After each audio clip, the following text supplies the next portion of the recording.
Good afternoon, everyone, and welcome. I'm Dan Garodnick, Chair of the City Planning Commission and Director of the Department of City Planning. Welcome to today's review session of the City Planning Commission. Today's date is August 19, 2024. We are joined today by Vice Chair Knuckles, Commissioners Benjamin, Cerullo, Dweck, Gold, Goodrich, Kermani, Osorio, and perhaps others in a moment. And before we start today's agenda, I just want to highlight some recent announcements and big moments related to our work from the past couple of weeks. Last week was a banner week for the Bronx as the City Council approved the Bronx Metro North Station Area Plan. This is the first neighborhood plan approved under Mayor Adams' administration and will have a transformative impact on the East Bronx, complementing new transit stations with much-needed homes, jobs, public amenities, and infrastructure upgrades in the neighborhoods of Parkchester, Van Ness, Morris Park, Hunts Point, and Co-op City. The culmination of 6 years of community outreach in these neighborhoods, this plan will greatly benefit people who live and work in them and provide more opportunities for people to call them home. I look forward to seeing the new stations, new homes, new public plaza, streetscape improvements, public space improvements, school upgrades, and more come online and help set these communities on the path to a more accessible, equitable, and vibrant future. I just want to thank the City Council for its support, to everyone in the community who participated in this process, to our sister agencies for all of their hard work, and to the Department of City Planning's stellar Bronx Metro North team led by the brilliant Michael Cavalar. So thanks to all of them.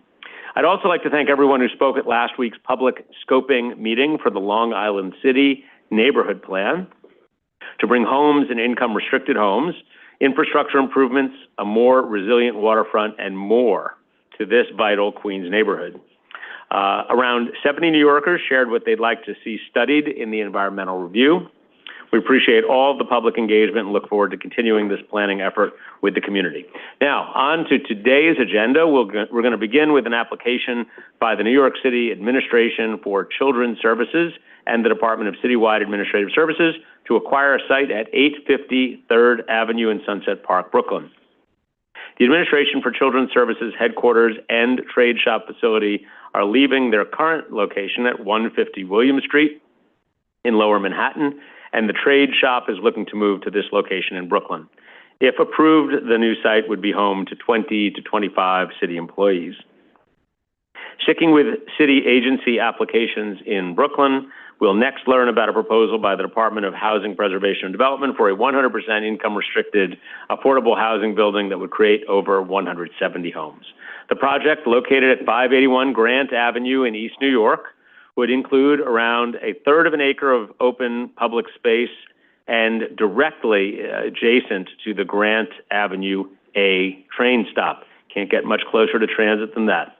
Moving to South Jamaica, Queens, we'll discuss a proposal to construct a mixed-use building with 125 homes, around 30 of them income-restricted affordable, and a house of worship at 123-12 Sutphin Boulevard. This site is within walking distance of the Q6 and Q7 buses and less than a block from Baisley Pond Park.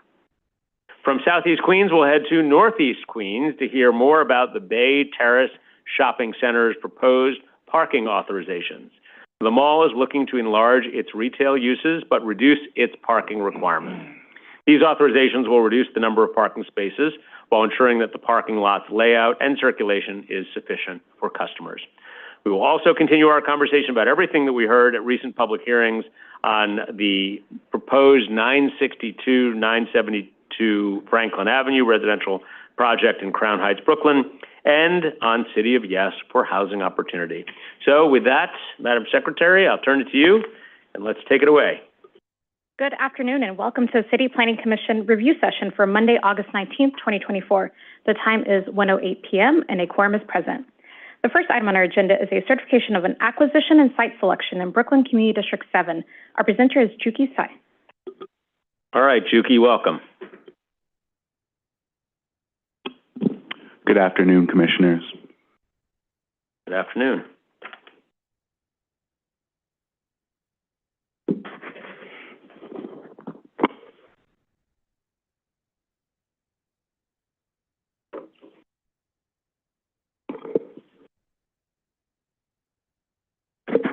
wait a moment here for the slide to come up.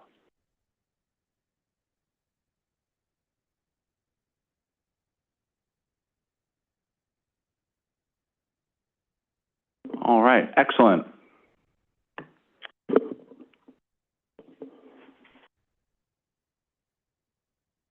This is an application for a site selection and acquisition action jointly sought by the New York City Administration for Children's Services, ACS, and the New York City Department of Citywide Administrative Services, DCAS, to facilitate a 17,900 square foot trade shop for construction and repair of fixtures and furniture used at ACS facilities across the city, as well as roughly 1,300 square feet of space on the adjacent parking lot at 850 3rd Avenue in Sunset Park, Community District 7, Brooklyn.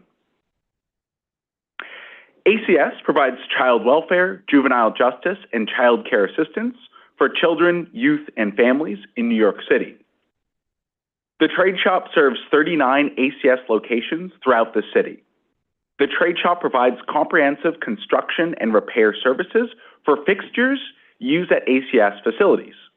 ACS trade shop services used for assembly and repair of fixtures include carpentry, sheet metal work, painting, electrical work, and plumbing. ACS's headquarters and the trade shop facility are currently located at 150 William Street in Manhattan.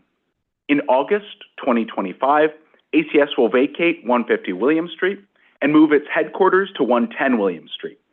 The acquisition of office space action for this project was approved by the CPC in November 2022. And you can see pictured here, 150 William Street. ACS is not moving its trade shop to 110 William Street, and instead has proposed to relocate the trade shop to the project site, 850 3rd Avenue, because it is better suited for overall trade shop function. The project site is specifically designed for industrial use and has large and open floor plans that allow for a spacious and efficient layout of the trade shop. It provides the necessary loading docks and specialized freight elevators and is near the Gowanus Expressway, which would facilitate the transportation of material between the trade shop and ACS facilities across the city. The project site also offers off-street parking and the required electric charging stations for the electric vehicles ACS intends to utilize. The Commission may recall that in a prior and unrelated land use action, DCAS and HRA obtained CPC approval of the acquisition of office space for approximately 158,000 square feet at the project site building.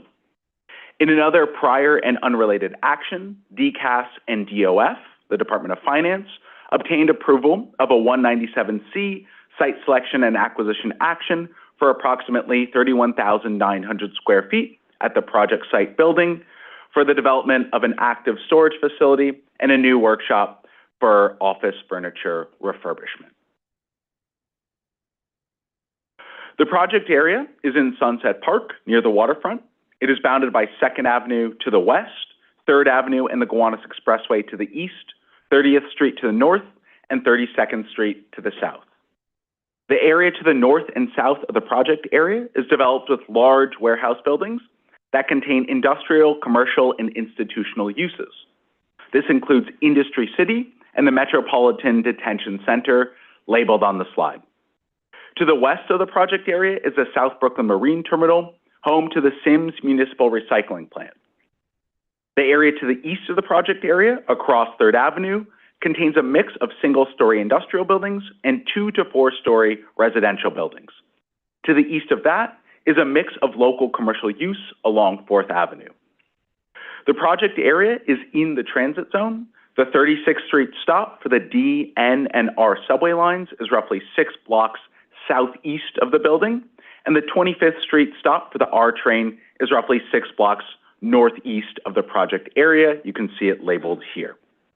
There are also several bus lines that serve the area and a protected bike lane that runs along 4th Avenue. The project area is located in an M31 district, which covers most of the Sunset Park waterfront, as well as parts of Red Hook. It is located in the Southwest Brooklyn IBZ. The area to the east of the project area is zoned M1-2D. The project area is located at 850 3rd Avenue, Block 671, Lot 1, and the adjacent parking lot at 870 3rd Avenue, Block 675, Lot 10. Block 671, Lot 1, it is improved with an 8-story, 1,113,000 square foot building known as Liberty Brooklyn, formerly Liberty View Industrial Plaza, which includes a mix of light manufacturing, retail, and commercial office space uses. These include large retailers such as Saks Fifth Avenue and Micro Center, among others. There's also an Amazon Flex facility on the first floor of the building. Block 675, Lot 10, is improved with an approximately 163,000 square foot parking lot that serves Liberty Brooklyn visitors and tenants.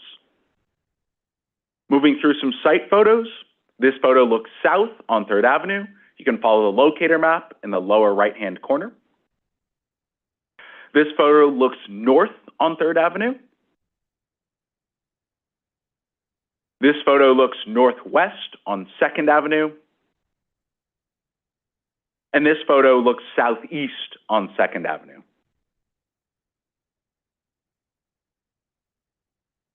These actions would facilitate the acquisition of approximately 17,900 square feet of space on the 3rd floor of 850 3rd Avenue, as well as the acquisition of approximately 1,300 square feet of space on the adjacent privately owned parking lot. The space would be used for the construction and repair of fixtures and furniture used at ACS facilities across the city. Dedicated shop spaces would allow trade workers such as carpenters, electricians, plumbers, painters, and metal workers to assemble and prepare materials at the facility before being transported to ACS facilities for installation. In addition to these functions, the trade shop would include a locker room facility for ACS staff, storage for supplies and equipment, and office and conference room facilities on site, and more than a dozen shared tool and work areas. The space would be accessible 24 hours a day, 7 days a week, while most activity would be expected during Monday through Friday business hours. There would be times when employees are anticipated to occupy the space on weekends. According to ACS, between 20 and 25 employees would have access to the site, and a maximum of 17 employees would be on site at a given time. ACS would have non-exclusive use of the project building's elevators, loading docks, and ground floor loading areas. 9 parking spaces with 2 electric chargers on the adjacent parking lot to the south of the building would be reserved for ACS vehicles as part of the proposed project. No parking would be provided for employees who would be expected to use mass transit to commute to the site. In summary, this is an application for a site selection acquisition action jointly sought by ACS and DCAS to facilitate a 17,900 square foot trade shop for construction and repair of fixtures and furniture used at ACS facilities across the city, as well as roughly 1,300 square feet of space on the adjacent parking lot at 850 3rd Avenue in Sunset Park, Community District 7, Brooklyn. Thank you. I'll take any questions. Great. Thanks, Chuki. Just 2 from me.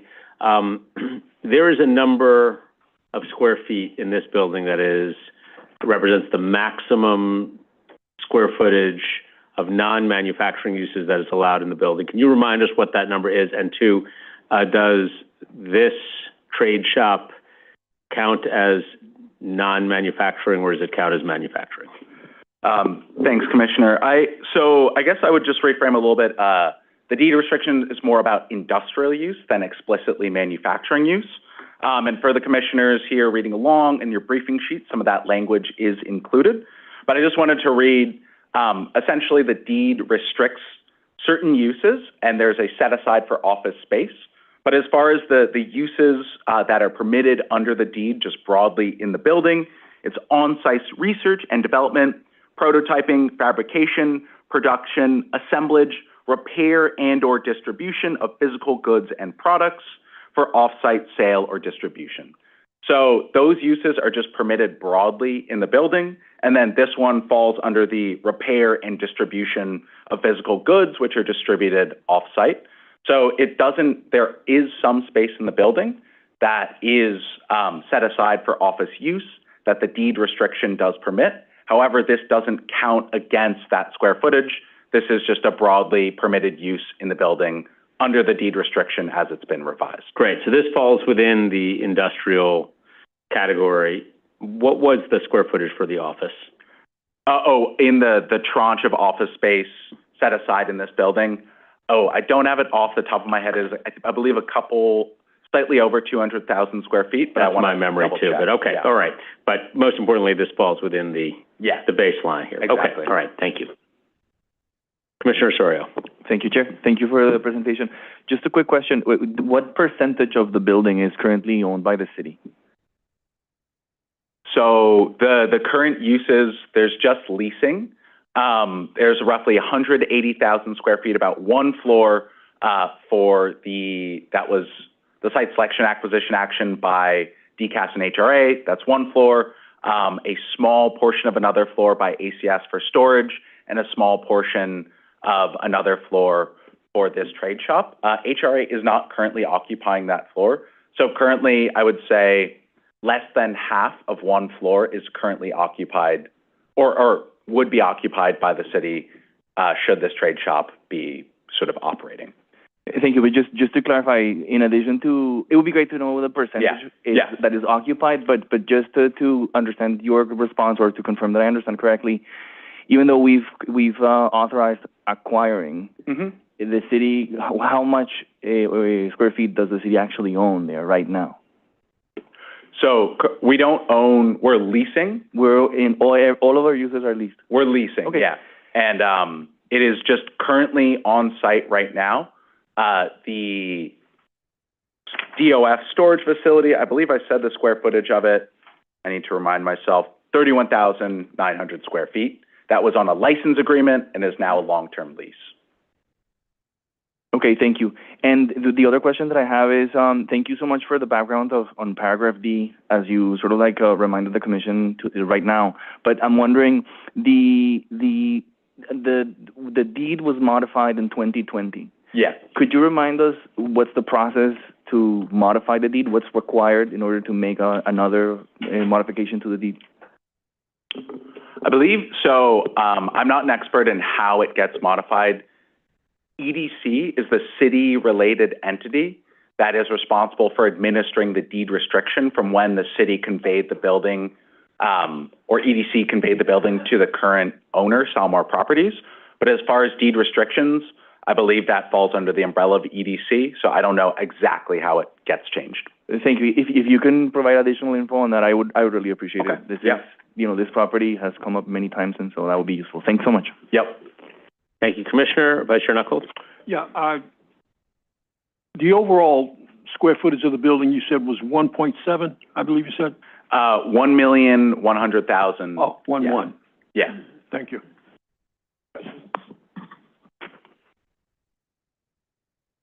All right, thank you, Juki. This item is certified. Thank you. Let's move on to the next. The second item on our agenda is a certification of a UDAP designation, project approvals, disposition of city-owned property, and zoning map and zoning text amendments in Brooklyn Community District 5. Our presenter is Lynn-Sue Robinson. All right, Lynn-Sue, welcome. Thank you. Good afternoon, Commissioners. Afternoon. Okay.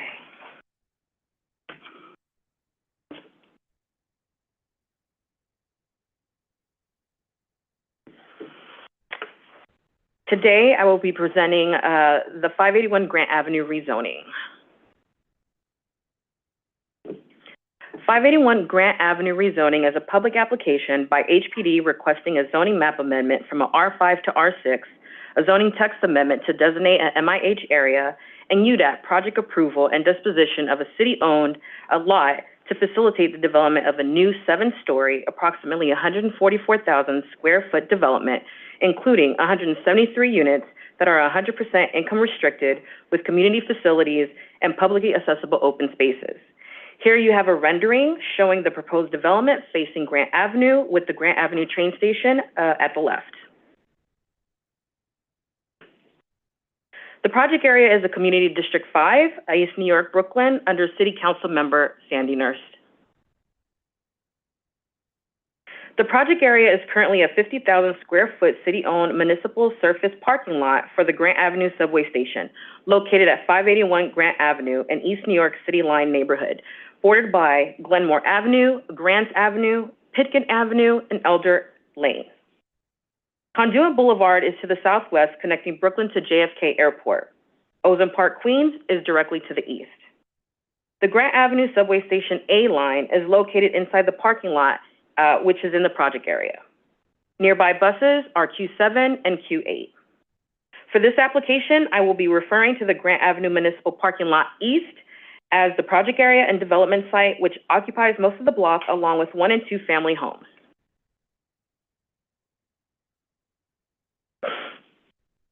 As part of the 2016 East New York Neighborhood Plan Points of Agreement, the Grant Avenue Municipal Lot was selected for a 100% income-restricted modular housing project. The plan focused on creating affordable housing, supporting housing stability, and improving transit and amenities for low-income residents. The project area is 5 blocks east of the 2016 East New York rezoning area. The project area is in an R5 zoning district with the R4 zoning directly east. Pitkin Avenue and Conduit Avenue, 1 block north and south, have a C12, C21, and C22 commercial overlays with a max FAR of 1.0.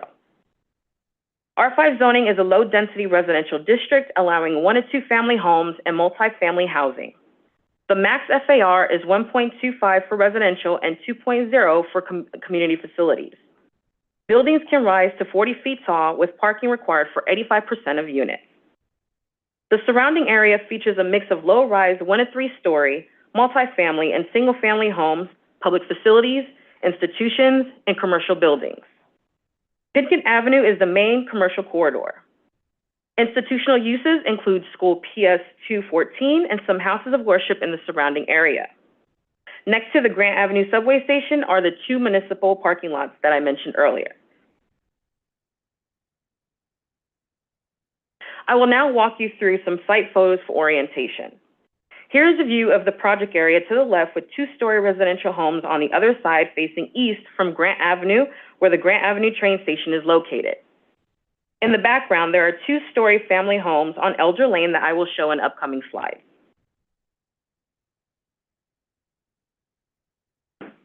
Here is a view of the 1 and 2 family homes outside of the project area facing south of the Grant Avenue train station and municipal parking lot east.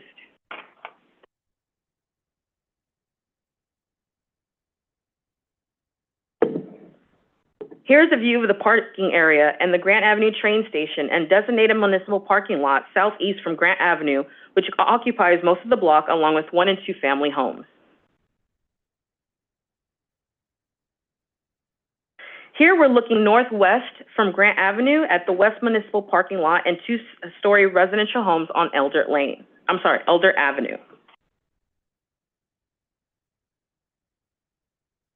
Here's a view along the west side of the project area facing south with 2-story residential homes across the street.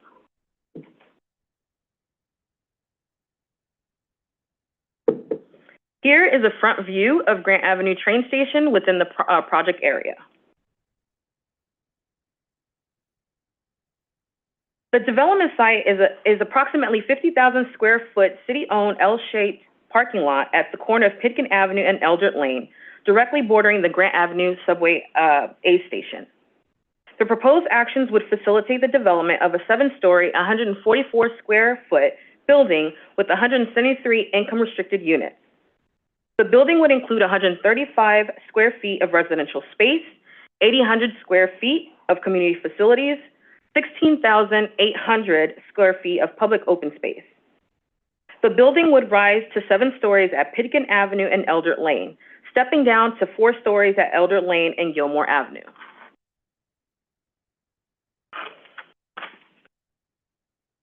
The residential portion will include studios to 4-bedroom units. Community facilities will have a nonprofit service area and a medical clinic, also an on-site social service provider for residents. Community partners are Bangladeshi American Community Development and Youth Services, along with BMS Family Health and Wellness Center. The development will feature residential amenities, including community rooms, a laundry and fitness rooms, a library, and a seating area. Residents will access the lobby on Eldert Lane. The development will consist of 5 segments for visual variety and articulation. 2 public open landscape spaces on the ground floor will be incorporated to preserve and enhance the pedestrian path to the Grand Avenue subway station. As I mentioned earlier, the proposed development includes 2 public open landscape spaces. Open Space 1, which is 8,600 square feet, that will connect Elder Lane to Grant Avenue, and Open Space 2 at 81 square feet, located at the rear of the building, which is at the right of this rendering along Pitkin Avenue and Eldert Lane. DCP and HPD work together to make the walkway more enjoyable for pedestrians while keeping the existing path to the station open. The roof will feature 2,700 square feet of solar panels and green spaces for residents. The building will also feature green design elements, including green roofs and stormwater retention. Stormwater will be managed on each roof level with planted areas covering around a quarter of the roof.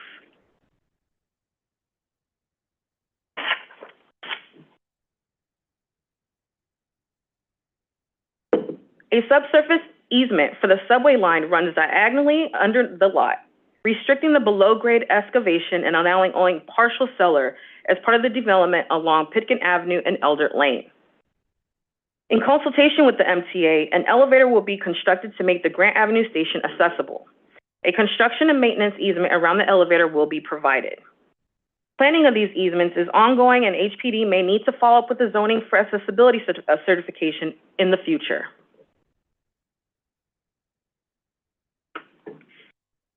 HPD is requesting a zoning map amendment to rezone the project area from a R5 zoning district to a R6 zoning district. The proposed R6 zoning district, when mapped with MIH, has a maximum residential FAR of 3.6. The community facility FAR is 4.8. The base height is 65 feet maximum before setback, with a total height of 115 feet. Off-street parking is required for 25% of income-restricted housing units, but can be waived if fewer than 5 spaces are needed. In transit zones, off-street parking is not required for income-restricted units. A zoning text amendment will designate the project area as a mandatory inclusionary housing area, ensuring new residential projects include permanently income-restricted housing. HPD is mapping options 1 and 2. Option 1 is 25% of units must be income restricted at 60% of the area median income. Option 2, 30% of the units must be income restricted at 80% AMI.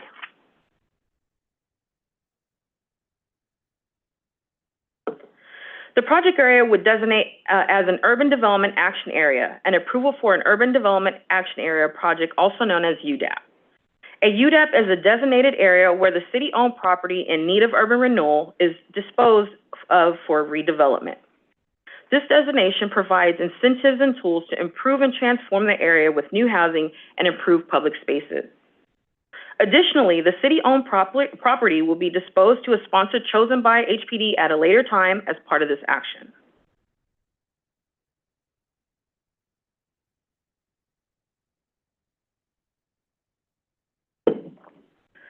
The applicant's racial equity report states that the proposal would produce new income-restricted housing units in a location that is accessible to transit and jobs.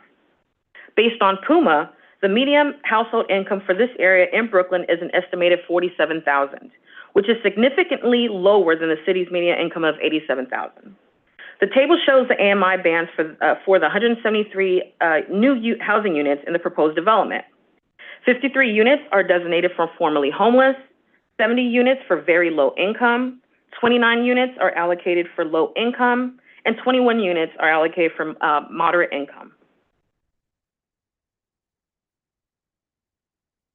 In East New York, Cypress Hill, City Line, and Starrett City, according to PUMA, based on the 2020 census, 43% of residents are Black non-Hispanic, 3% are white non-Hispanic, 39% are Hispanic Latino, and 9% are Asian non-Hispanic. The Asian population includes South Asians such as Bangladeshi and Pakistani residents.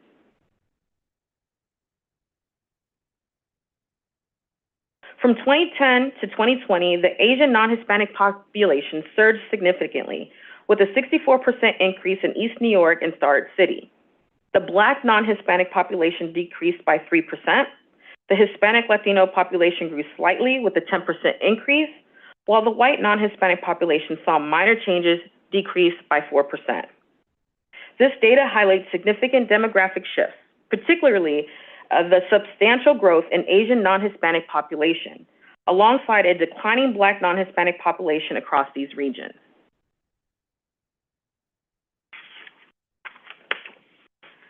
In summary, 581 Grant Avenue rezoning is a public application by HPD requesting a zoning map amendment from an R5, R6, a zoning text amendment to designate an MIH area, a UDAP project approval and disposition of city-owned lot to facilitate the development of a new 7-story, approximately 144,000 square foot development, including 173 units, 100% income restricted with community facilities and publicly accessible open spaces.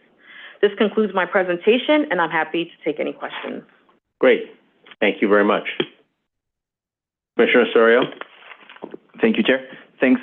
Just a quick clarification question, and thanks so much for highlighting the sustainability measures that are proposed. I just wanted to know if the HPD is proposing just the Enterprise Green Community Certification, or whether it's going to comply with the zero emission amendment that was created this July. In other words, I think it would be great to hear a little bit more in that regard, just in terms of understanding exactly how the plan is going to be laid out, how much energy and so forth, but specifically because the Green Community Certification was just amended to go further in terms of zero emissions. I would love to receive some clarification on that. I don't know if that has come up in the conversations with the applicant team or not. Yeah, I'll definitely take note and have HPD address the question at public hearing. Great, thank you. Yeah. Okay, this item is now certified. Thank you, Lynn Sue. Let's move on to the next. The third item on our agenda is a certification of a zoning map and zoning text amendments in Queens Community District 12. Presenting for the first time to the Commission is Andrew Wasserman. All right, welcome. Thank you.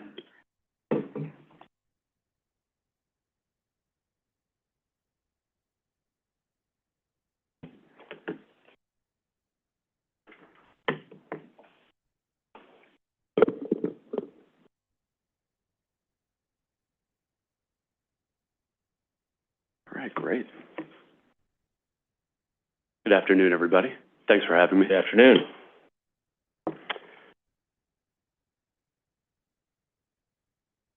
So this is a private application by Full Gospel Mission Church and SBR Equities for a zoning map and zoning text amendment to change existing R3A and R6 districts to an R6A zoning district, an R3A/C13 to an R6A zoning district with a C13 commercial overlay, an R6 to an R3A zoning district, and to map MIH, or mandatory inclusionary housing, to facilitate a new 8-story plus cellar mixed-use residential and community facility building at 12312 Sutton Boulevard in South Jamaica, Community District 12, Queens.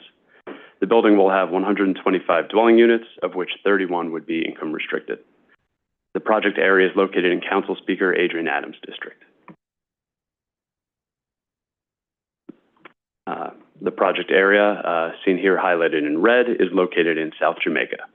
The neighborhood is largely comprised of low-density residential uses, bounded by the Belt Parkway and JFK Airport to the south, and the Van Wyck Expressway to the east. A portion of the 50-acre Baisley Pond Park is located just southeast of the project area.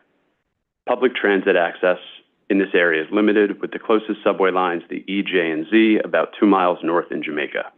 Nearby bus lines include the Q6, which provides north-south service along Sutton Boulevard, and the Q7, which provides east-west service along Rockaway Boulevard to the south of the project area.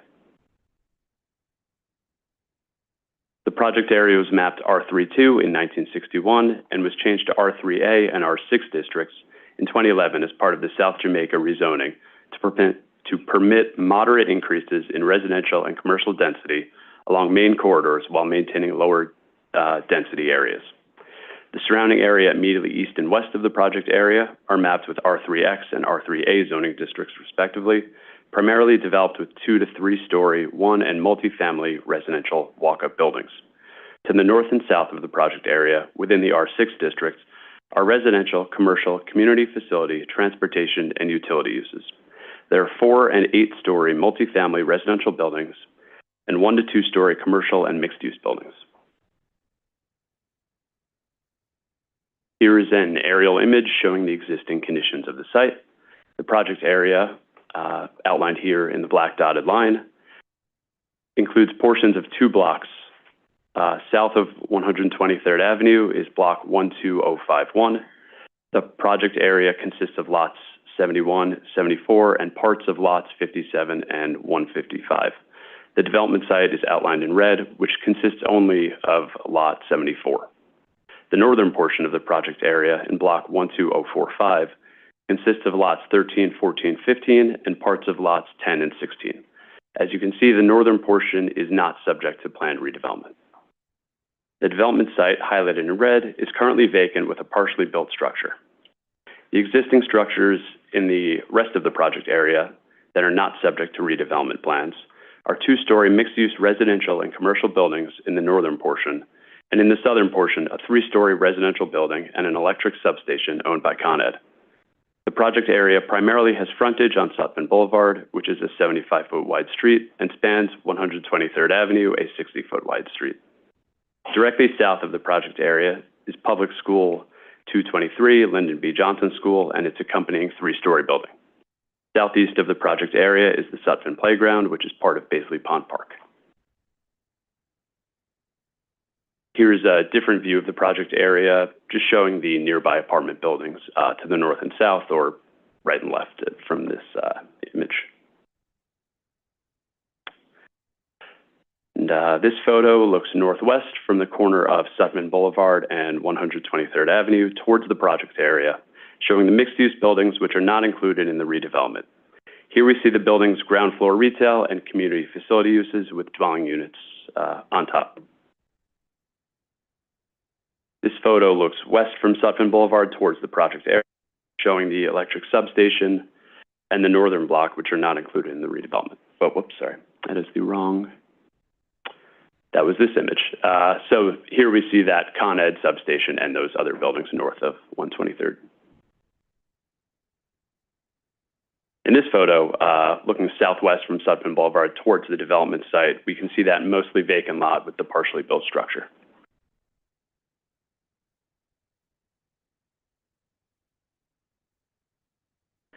And this photo looks southeast from 147th Street towards the project area, showing the lots that are not part of the redevelopment and are part of the down zoning from the R6 to R3A, intended to maintain existing conditions.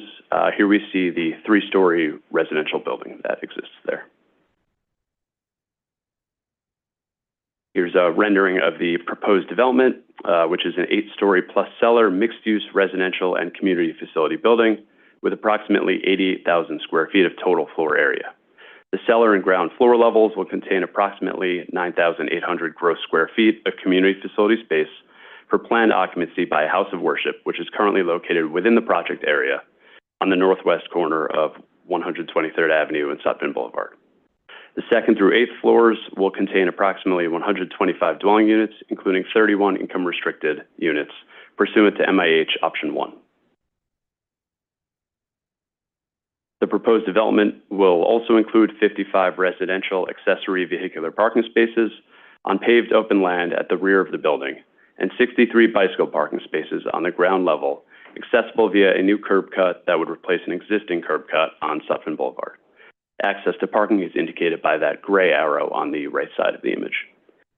A residential entrance on Sutphin Boulevard and residential access to the rear parking lot would be provided, indicated by the yellow arrows, along with 2 community facility entrances on Sutphin Boulevard, indicated by blue arrows.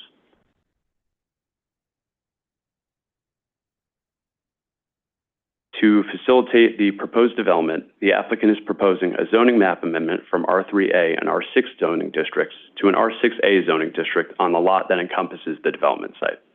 Additionally, the applicant is proposing a zoning map amendment from an R3A/C13 district to an R6A/C13 district on the northern portion of the project area, and changing an existing R6 zoning district to an R3A zoning district to the west to align with the existing development and adjacent zoning districts. R6A zoning districts are contextual residential zoning districts which require quality housing regulations and permit a maximum FAR of 3.6 with inclusionary housing, and a maximum FAR of 3.0 for community facility uses. It also allows a maximum building height of 80 feet or 85 feet with a qualifying ground floor.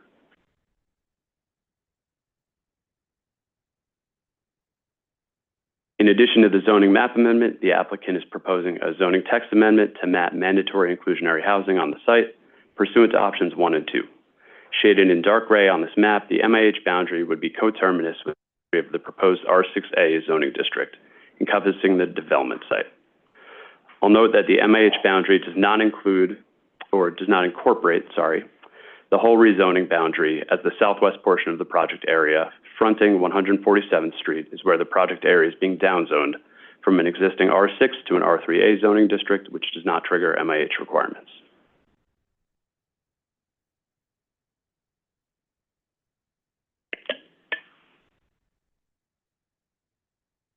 This application requires a racial equity report because it would increase the residential floor area by at least 50,000 square feet.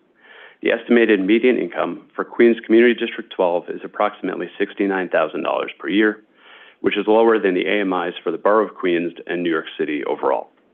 Under MIH Option 1, the applicant proposes to provide 31 income-restricted units at an average of 40 to 80% AMI, with estimated monthly rents ranging from $850 for studios to $2,540 for two-bedroom units, at estimated average incomes ranging from about $39,000 for one-person household to about $113,000 for a four-person household, based on 2023 figures. Of the approximately 251,000 residents within Queens Community District 12, 54% identify as Black non-Hispanic, 15% identify as Asian, 18% identify as Hispanic, 2% identify as white non-Hispanic, and 11% identified as other races. Between 2010 and 2022, the district saw a 13% increase in total population. This included a 95% increase in the Asian population, a 19% increase in the Hispanic population, and a 20% increase in the white non-Hispanic population, while the Black population decreased by 7%.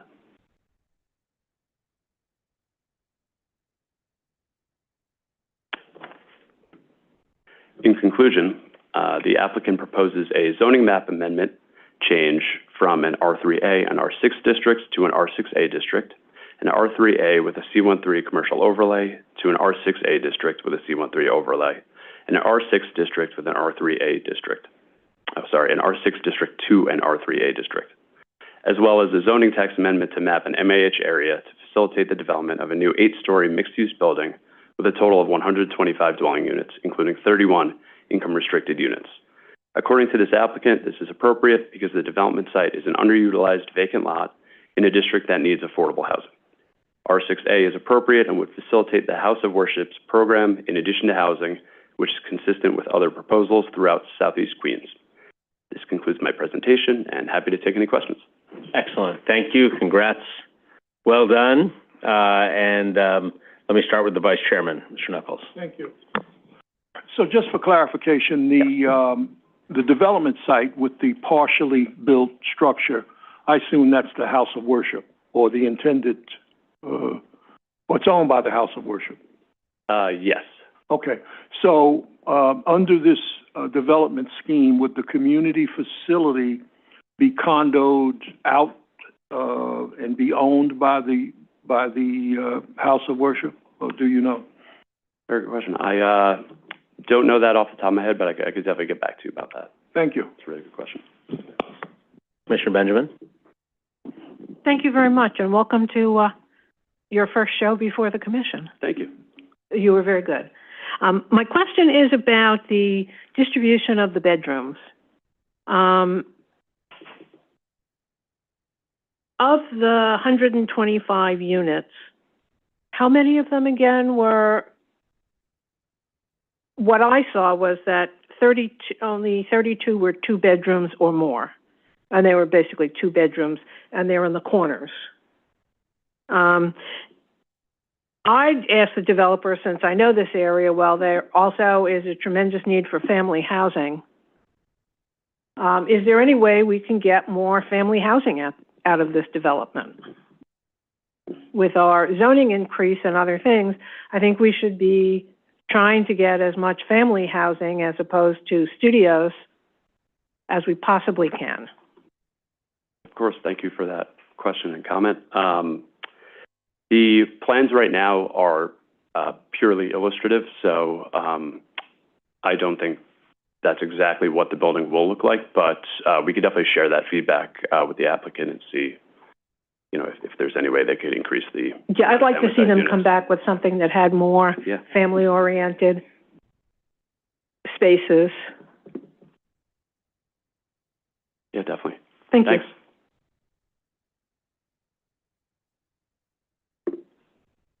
Okay, Andrew, congrats again. Thank you. This item is certified. Yeah, thank you so much. Thank you. Okay. Sarah, what's next? The fourth item on our agenda is a non-ULURP post-referral of 3 authorizations in Queens Community District 7. Our presenter is Troy Chen. Hello, welcome. Hello. Good afternoon, Chair, Commissioners. Good afternoon.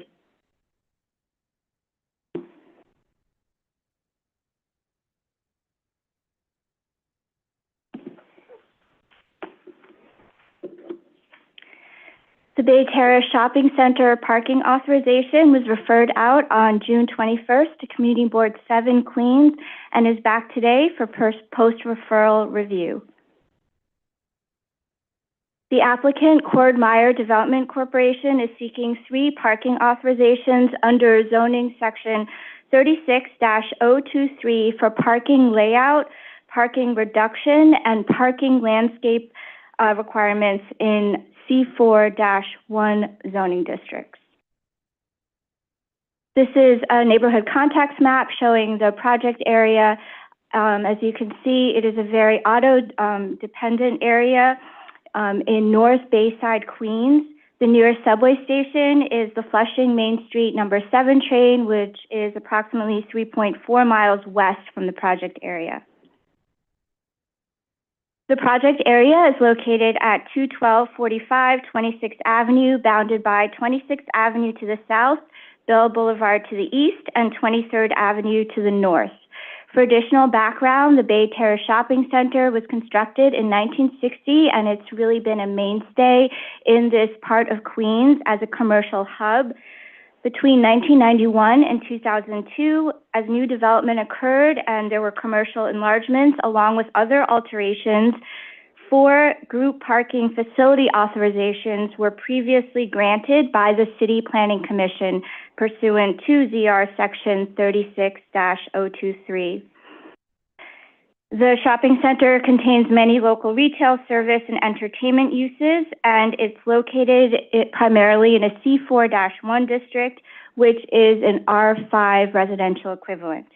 In C4-1 districts, 1 parking space is required for per 150 square feet of most commercial uses, and for residential uses, parking is required for 85% of dwelling units. This is a photo of the shopping center from 26th Avenue and 212th Street looking northeast.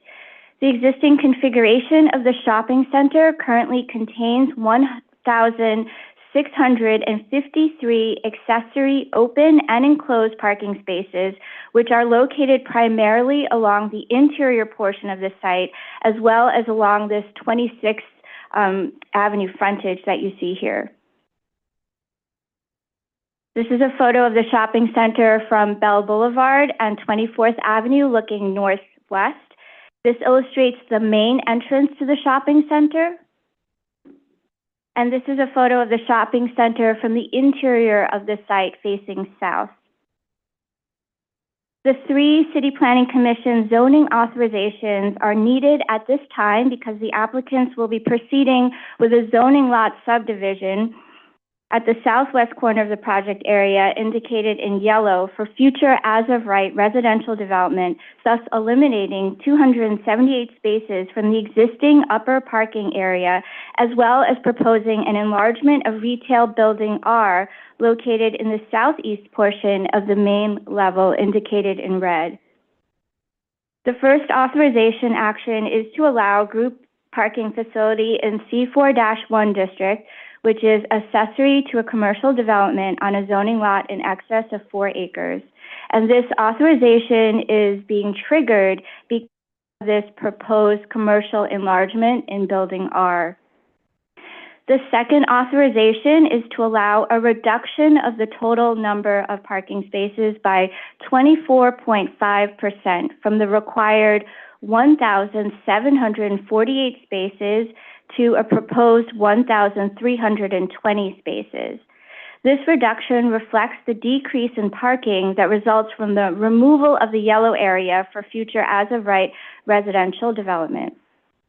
The third authorization is for modification of certain landscaping requirements, and this is being triggered in connection with the proposed approximately 12,797 square foot commercial enlargement of Building R.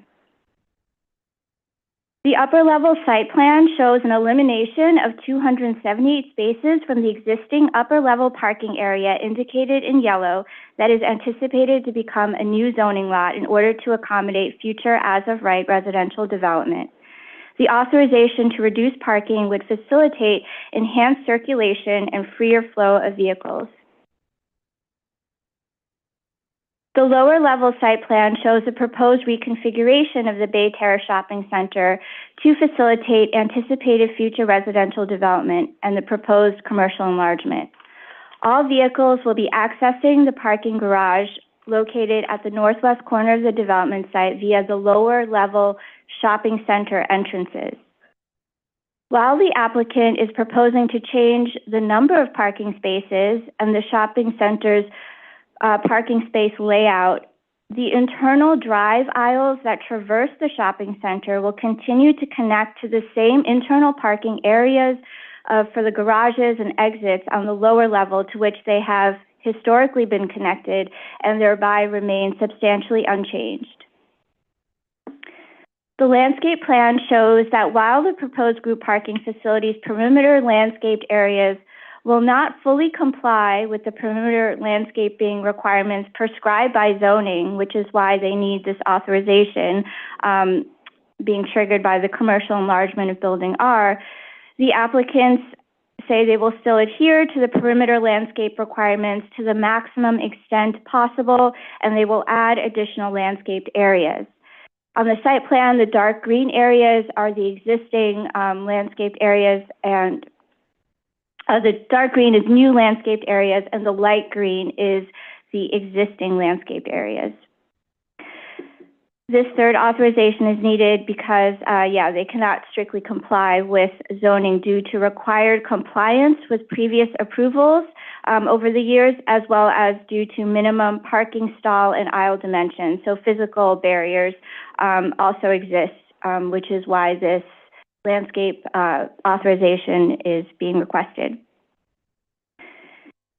Queens Community Board 7 held a Land Use Committee meeting on July 23rd, and at that time made a unanimous recommendation to support the project on August 8th.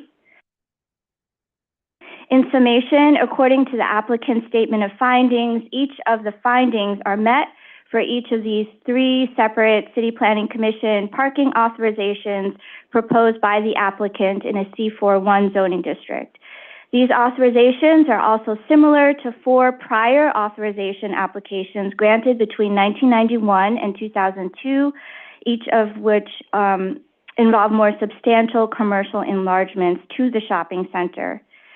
In conclusion, the present application ensures that the layout of the proposed parking spaces is adequately arranged in relation to the uses to provide adequate entrance, exit, and circulation with respect to the retail uses and surrounding streets, and the proposed number of parking spaces, which will involve a 24.5% reduction in the number of required spaces from 1,748 spaces to the proposed 1,320 spaces, will be sufficient for the uses being enlarged, as well as for the general retail use of the shopping center. And perimeter and interior landscaping will be provided to the maximum extent possible. That concludes my presentation. I'm happy to answer any questions. Great, thank you. Let me just pose a couple to you. Thank you for that. So there's 3 authorizations being sought here. The first is the modification of the group parking facility as a result of the reduction of 278 spaces. And the first piece is to make sure that we are providing here adequate ingress and egress as it relates to traffic. Can you just show us the map one more time as to what the layout looks like with the new retail on site? Sure. Okay, that does it. Is there any change here to ingress or egress, or all the entrances and exits exactly the same? So the entrances and exits will remain the same in this portion, and the actual enlargement of the building, it's just a slight 12,927 square foot enlargement, and it originally was a double height AMC theater, which closed after the pandemic. So now they're kind of expanding interior and including a second story in that building. Were all of the 278 spaces right there on that site, which is in red now? They're in the yellow. So the L-shaped yellow is that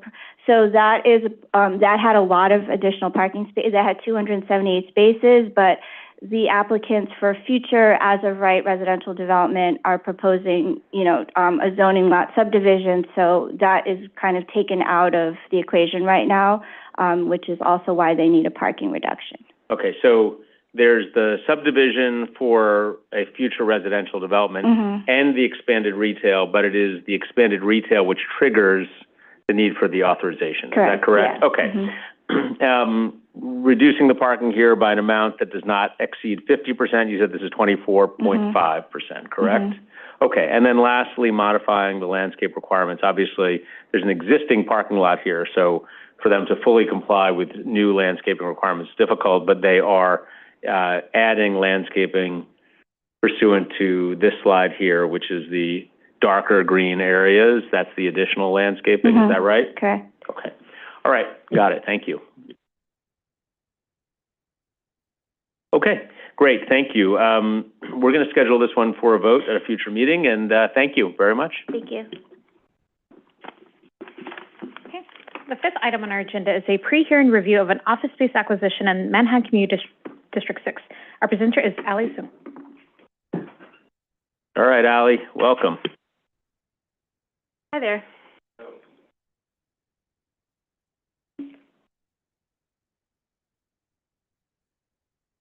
No worries.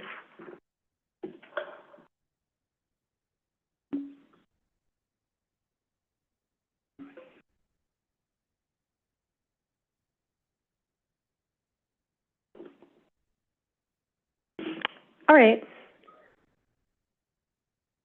I'll get started. Good afternoon, Commissioners. This is a notice of intent to acquire office space by the Department of Administrative Services, or DCAS, and the Department of Health and Mental Hygiene, or DOHMH, pursuant to Section 195 of the New York City Charter, to acquire office space located at 215 Lexington Avenue.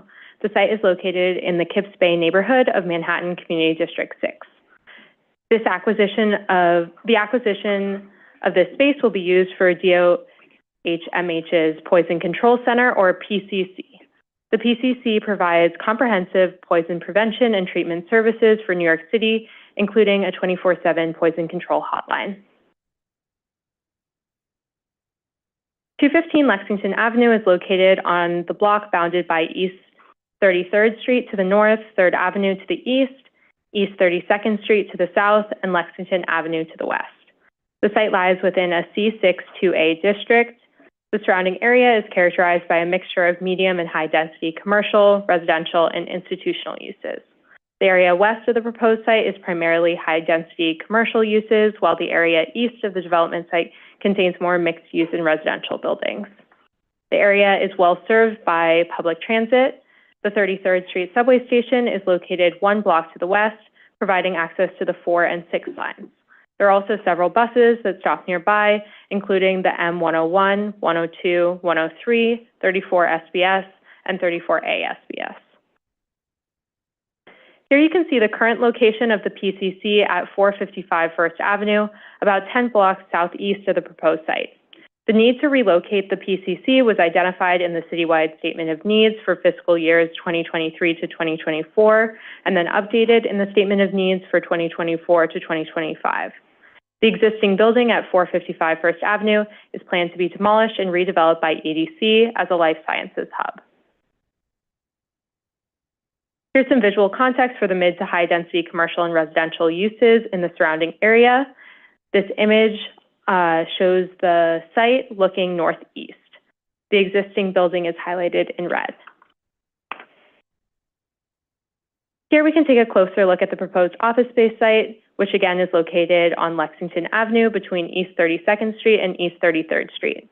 The existing building is a 21-story office building with a pedestrian entrance on Lexington Avenue.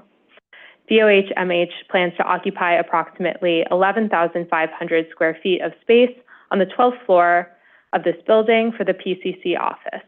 The space will be occupied 24 hours a day, 7 days a week. Operations will include the poison control hotline and education and training for students and medical and pharmacy residents. The facility will not receive members of the public. The proposed office space will consist of 14 personnel offices, 37 personnel workstations, storage space, conference rooms, and common areas. The proposed office space meets the consideration of the applicable fair share criteria. The first criterion speaks to the suitability of the site to provide cost-effective operation once the space is renovated to meet the specific needs of the PCC.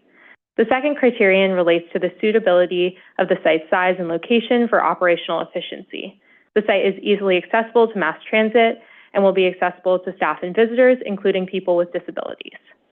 The proposed office space also meets the criteria included in the citywide Statement of Needs for fiscal years 2024 to 2025, which specifies that the center must be located within proximity to Bellevue Hospital.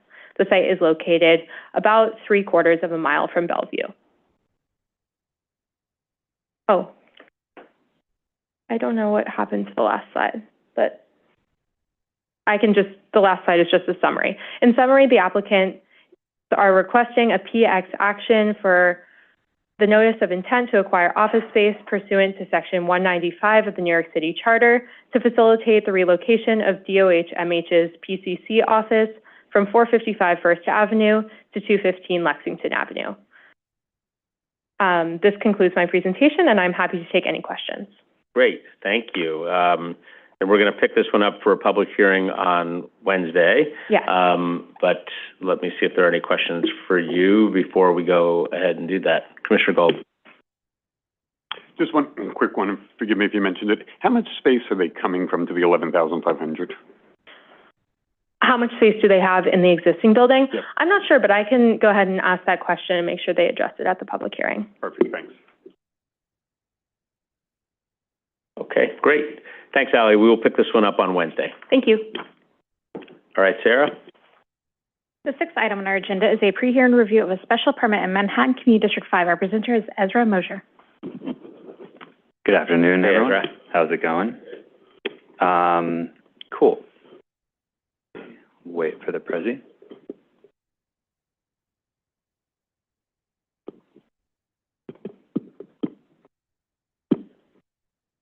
Great, thank you. So this is a application that was referred out on June 24th, and it's making a relatively expeditious return. It will be at public hearing on Wednesday. So this is just to provide a little bit of an update on this private application by Little Nell Big Apple LLC. It's for a hotel special permit, which is now made pursuant to Section 74-152. There's a bit of a section change along with the approval of ZEO.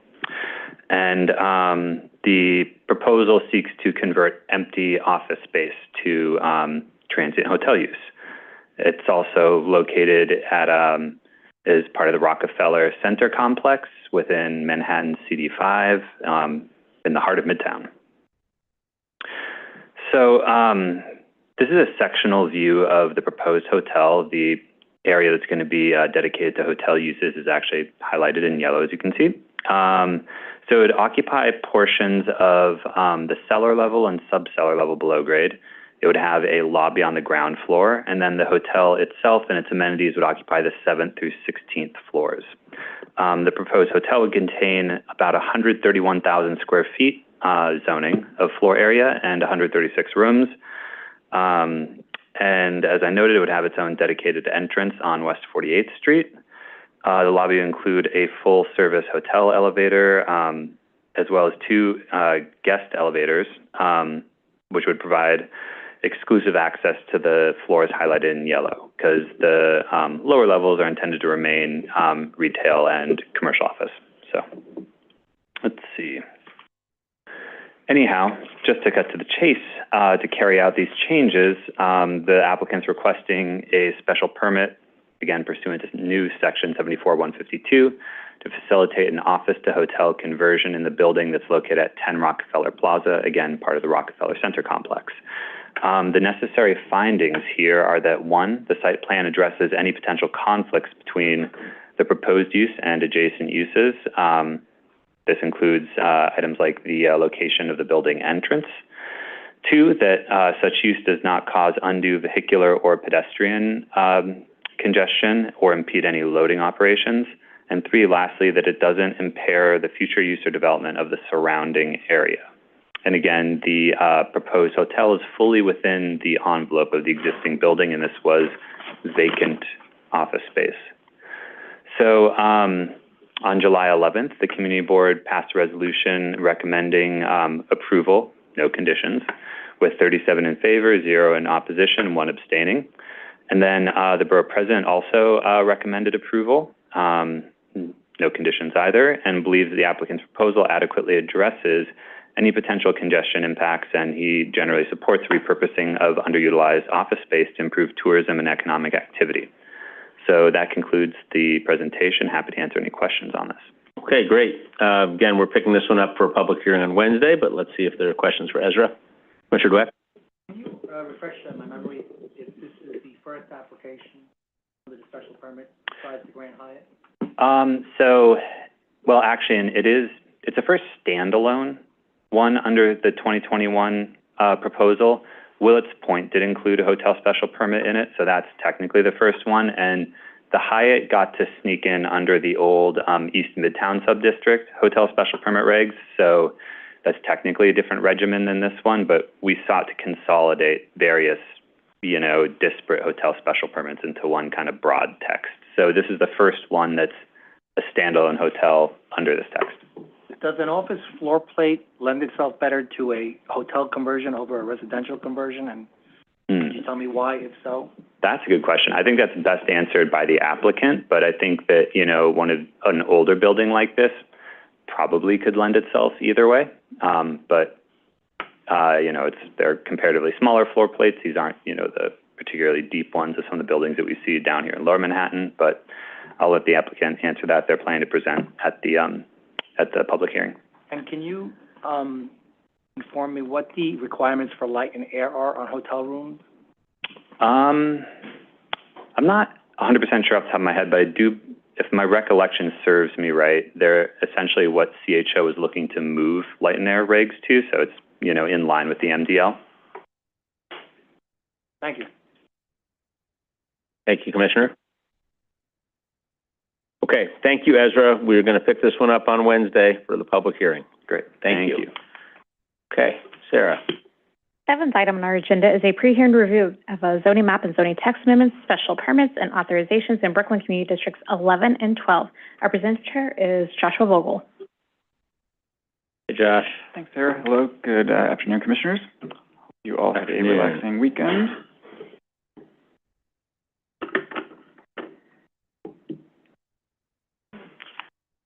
All right, so this is a pre-hearing refresher for a private application from Brooklyn Yards Development, LLC, for a zoning map amendment from M11 and R5 to C45, R6, and R6C24, a zoning text amendment to Appendix F for MIH and Appendix I for a transit zone expansion, multiple special permits, including a large-scale general development, and zoning authorizations to facilitate a 335,000 square foot development, including 270 dwelling units, commercial, office, and retail space. This application was certified on June 10th, and the public hearing is scheduled for this Wednesday, the 21st. So the project area is located in Borough Park, Brooklyn, Community Districts 11 and 12.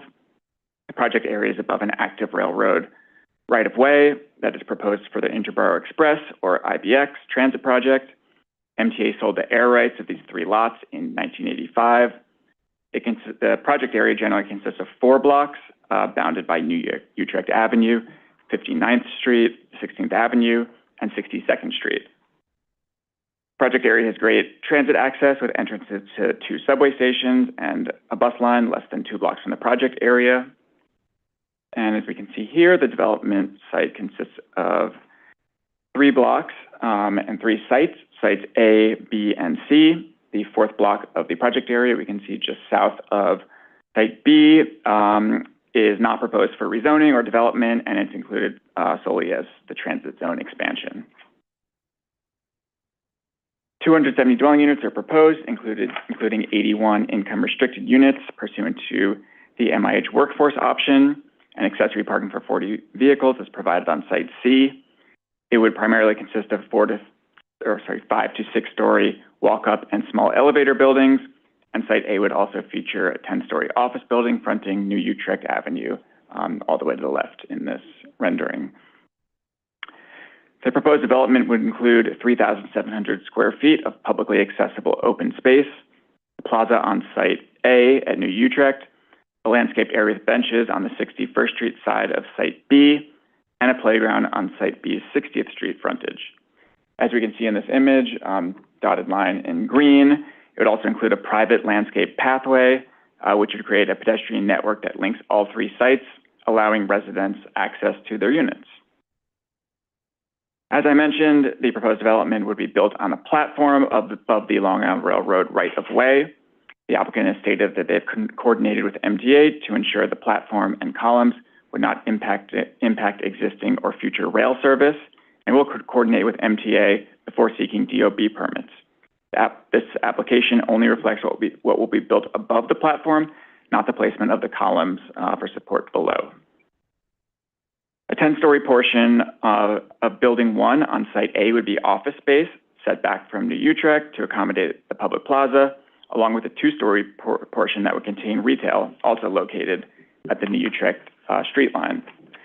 The adjacent 6-story portion of Building 1 would contain residential floor area and rise to 65 feet in height with a separate entrance on 61st Street. Because the commercial uses are above residential, the certified application included a special permit pursuant to ZR 74744B to allow for the residential and non-residential uses to be arranged without regard for the regulations set forth in ZR 3242 or location within buildings. Since then, Zoning for Economic Opportunity legalized this condition, and the applicant withdrew this action from the application. Just going to quickly go through a couple renderings because the site's a little complex. So we're looking at Building 1 on Site A. Here we're seeing the private walkway on Site A connecting the units. Here we're looking at Site A, units facing on 61st Street. Here's the plaza on Site A under the elevated subway on New Utrecht. And here's an aerial of Site B. Here we're looking at the playground, PAA on Site B. And finally, Site C, where we can see the 40 parking spaces which are being provided for all 3 sites. The applicant's requesting 14 actions to facilitate the proposed development: a zoning map amendment on 1 and R5 to C45, R6 and R6C24, text amendment to Appendix F The zoning resolution to establish the rezoning area as a mandatory inclusionary housing area. The applicant's proposing to map options 1 and 2 and pursue the workforce option. The workforce option requires that 30% of new residential floor area be set aside for permanently income-restricted households, making an average of 115% AMI.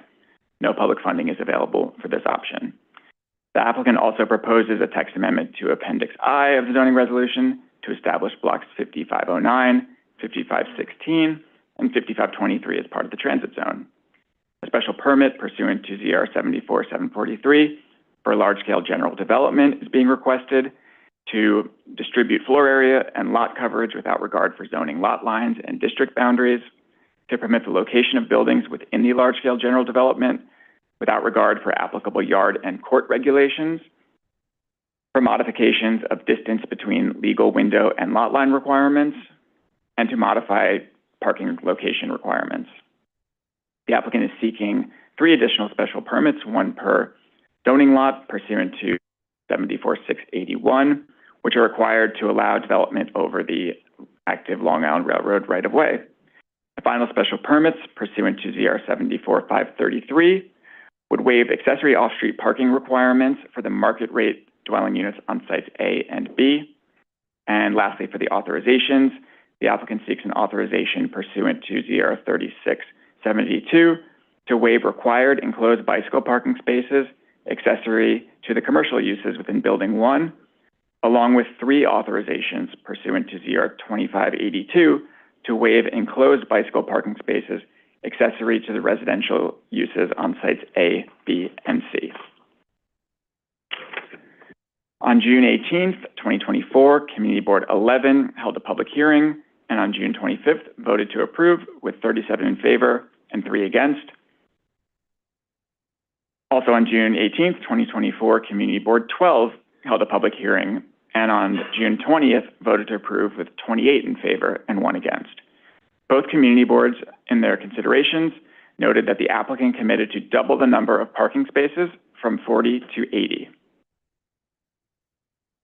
Borough President Reynoso held a public hearing on July 16th, 2024, and on August 12th submitted a recommendation to approve with conditions that the applicant provides no more than 40 parking spaces and that the applicant demonstrates they have consulted with relevant partners, that the proposal would not interfere with current or future operations. When the project was certified, there were some questions from the Commission that we've since been able to retrieve clarity from the applicant team. First, what happens if the MTA doesn't approve the site plan? The applicant team has been coordinating with MTA and will continue after approval. There's also a note in the drawings going to DOB that the applicant must consult with MTA before permits are issued, and the applicant will speak more to this during the public hearing, along with some of their deed requirements that speak to this issue. As for ADA compliance, the applicant has stated the proposed development meets ADA requirements, and specifically for the walk-up units, the first floor of each walk-up building is designed to be fully ADA accessible. There's also a question about 4 versus 5 stories. The row houses here are 4 stories plus a mezzanine, and that's why we refer to them as 5 stories. The applicant team will also speak to the rationale for not making the pedestrian paths public.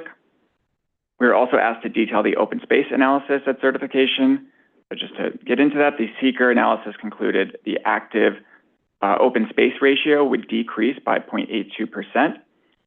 This would be mitigated by the 3,700 square feet of PAAs, and therefore would not result in an open space impact. And lastly, the Commission noted concerns about the workforce option. As we can see here, the AMI in the 2 neighborhoods ranges between $50,000 and $56,000 a year. The AMI for workforce units, however, is more than double that, ranging from $120,000 to $170,000 for households of 1 to 4 people, respectively. The applicant team is also prepared to respond to this, as well as the other questions from public hearing. In summary, this is a private application from Brooklyn Yards Development, LLC, for zoning map amendment, a zoning text amendment to Appendixes F and I, multiple special permits, including a large-scale general development, and zoning authorizations to facilitate a 335,000 square foot development, including 270 units, and commercial and retail space over an active railroad right-of-way within Borough Park, Brooklyn, Community Districts 11 and 12. And I'm happy to take any questions. Great. Thanks, Josh. So we'll have our public hearing on this one on Wednesday, but there may be some preliminary questions for you, starting with Commissioner Marin. Thank you, Chair. Josh, after having taken a look at this application after it was certified, I noticed that if you can pull up slide 7 for a second, you have an existing freight line that has 2 angles of repose on the property, and it's demarcated as line of existing condition. And then you show, or the applicant shows, the future freight, the future IBX, the existing freight, and a bunch of columns, footings that penetrate down into that soil, which I will assume is the platform for the building. Correct. Who is going to, number one, so I'm going to assume that the applicant is putting the superstructure for the platform, and that's the cost that's borne by the applicant. Who's going to dig out for the future freight, the future IBX, and who's going to dig out for the existing freight that may be disturbed as a result of these footings going down? Yeah, thank you for the question, Commissioner. So what we're approving today is what happens above the platform, and the applicant team has relayed to us that they're really waiting for this to become a real project once it's approved, and haven't put, while they do have a engineering team working on it, they have not fully designed that yet, and are waiting for the approval first. I don't have an answer to exactly who will be doing that excavation, but the applicant team is actually here listening in today, and they can answer that in more detail. It would be interesting to understand when the excavation work is going to get done, who's going to perform it, and whether or not this platform is going to be paid by the. If this is an affordable housing project, this is going to be a very expensive platform. So it'd be interesting. It'd be interesting to note and know who is paying for that platform. If it is the applicant, if it's being borne by the affordable units, or it's being split by the future freight, the existing freight, and the future IBX. Yeah, thank you for the question. It's my understanding the applicant will incur the costs, but they can speak to it more. I would appreciate that. Thank you. Thank you, Commissioner. Commissioner Benjamin? Hi, thank you so much for your presentation. I have a number of questions related to this project. I had asked a question about ADA compliance in these buildings. And you've come back and said that the first floors, which will then, it's clear, not have any barriers to rolling in, shall we say. How many apartments is that on the first floor? That would be appropriate for someone with mobility challenges. How many apartments is that? Yeah, thank you for the question, Commissioner Benjamin. So a little more specifically, the applicant has stated that the building stoops that we can see in this rendering for the first floor will be ADA accessible. I don't have the number of units, but their architect did review it and said that they all meet ADA requirements, so they can elaborate. I'd like to hear more about how, if there are stoops, they would meet ADA requirements. Yes, no, thank you. I'll make sure that they expand on that at the public hearing. Okay, and number two, when this project was being certified and we were looking at the ethnic and racial data, one of the things that I noted, which would be problematic for me as a vote, frankly, is that the market rate rents in this area are lower than the rents for this project. Why do we need MIH then? Won't that just serve to raise the floor of rents in the area? Yeah, thank you for the question. That's one of the reasons why we wanted to pull up the AMIs, and especially for the workforce option, just to provide that additional detail. And I'll have the applicant comment on specifically their rationale for that level of affordability and how, especially with the units being, as you said, above what has a right. Right, but I'm wondering from the department's viewpoint, since we have the mapping action for the MIH, whether the department believes that makes sense. Yeah, thank you. I'll take that back to the team, and when we deliver our recommendation, we can speak to that as well.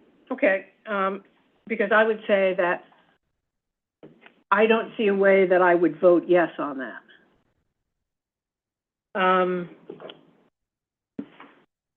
And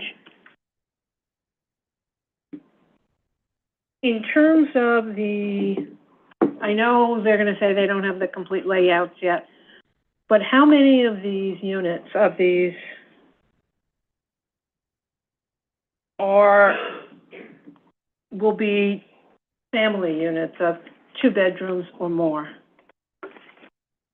Yeah, thank you for the question. I don't have the exact breakdown of bedroom sizes, but I'll... I would let the applicant know that all of that information is something that I find necessary.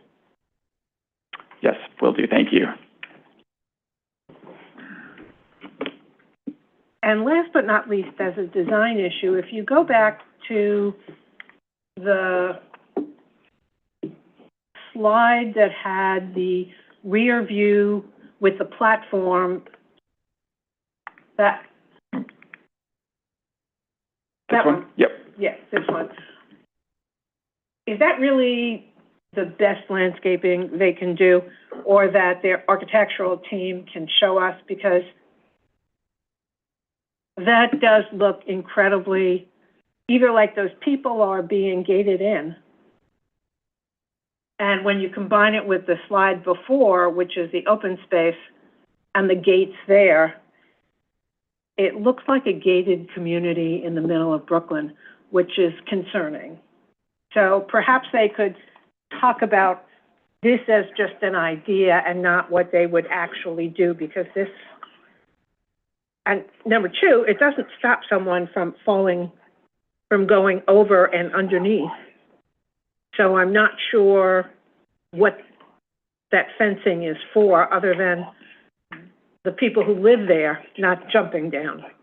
Yeah, thank you for the question. We originally had a rendering here that didn't show this fence and just a railing so you could better see what was happening there, but we, given your last point and concerns about someone dropping something onto the tracks or getting access to it, we wanted to show a rendering that more accurately described the built conditions or proposed conditions.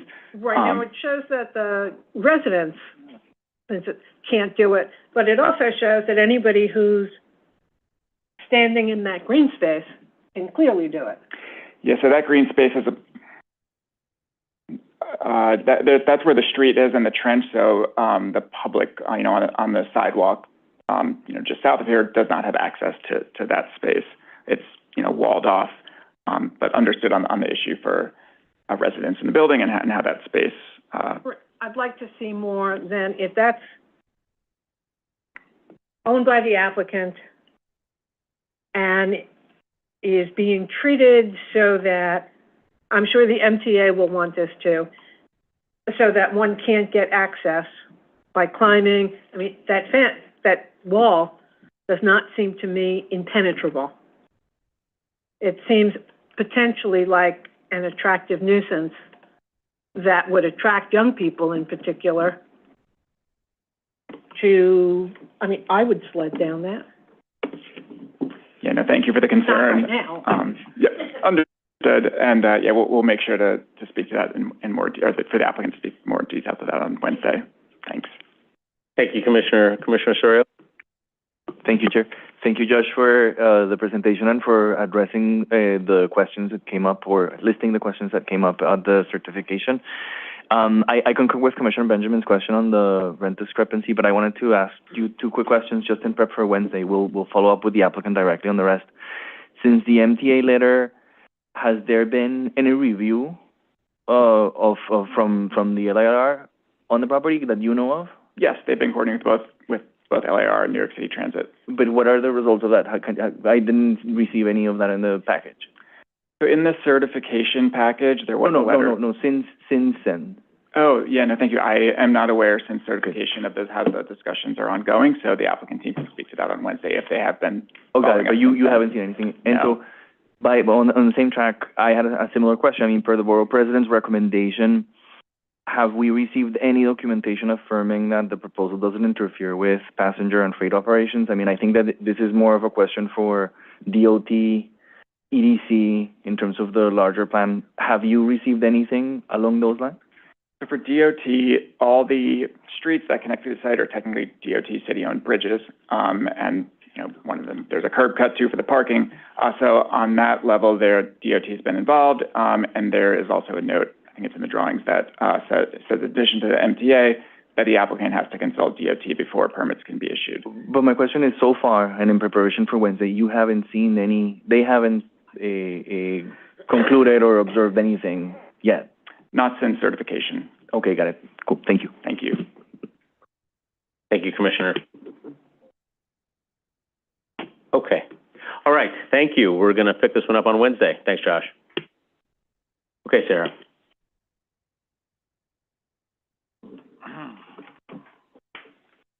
Okay, future votes.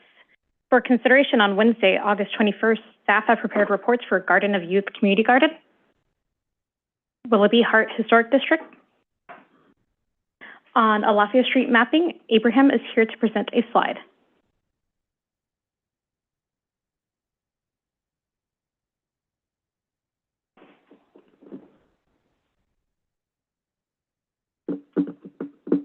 Hello. Afternoon. Hello. It's actually a couple of slides, but we'll be quick. So this is the post-hearing for Alafia Street mapping, which, as you may recall, is a private application by Vital BDC LLC to amend the city map to map 3 new streets as part of the Alafia development in East New York to support a development with affordable housing, commercial community facility. To remind you, this is what the map of that looked like, those 3 new streets that they are proposing to map. I also really quickly want to go, at the public hearing, there were still some unresolved questions from the commission about resiliency and sustainability measures. And so I just really wanted to take a second to some of the information that the applicant provided after the hearing to DCP staff, and there is more detail about this in your briefing packages. But essentially, this talks a little bit about how, for resiliency, the design flood elevation is set at 17 feet 2 inches and NAV D88 above the floodplain. There's initiatives for passive house certification for sustainable building, and that all of the streets are being developed in close coordination with DOT and DEP, and that there will be features like bioswales and porous concrete panels to help with runoff issues. So the briefing package has more information about this and also has some schematics that were requested. So basically, owing to several considerations, including the fact that these newly mapped streets would help facilitate, up to 2,600 needed units of affordable housing, that they are built to DOT standards, and that both the community board and the borough president's office issue recommendations to approve with conditions. The department recommendation is that the commission votes to approve this. And if there are any follow-up questions. You got it. Thanks. Let me go to Commissioner Osorio. Thank you, Chair. Thanks so much for highlighting what was shared with us and for following up. I found that very useful and exactly what we had asked. So thank you so much. I just had a slightly different follow-up. In fact, I wanted to know if the applicant had responded to the question that Chair Gorodnick posed that day, which we opened the discussion. Regarding the quality of the urban design. There was a question about the rationale behind the discontinuity of some of the streets, and I'm wondering if you received anything in that regard. I haven't received anything since then about that particular issue, no. Gotcha. If there's time to follow up and see if there's anything on that, I would appreciate that before Wednesday. Thank you very much. I'll certainly do what I can to get a response. Thank you. I appreciate it. I thought that was I agreed, and it was a really good point. Just to say the obvious, I think that we should here, expect the highest, quality in urban design. Thank you. Yep. Sure. Thank you, Commissioner. Okay. Thank you very much. Thank you. Okay. Also on 343 West 47th Street, demolition special permit. Abigail is here to present.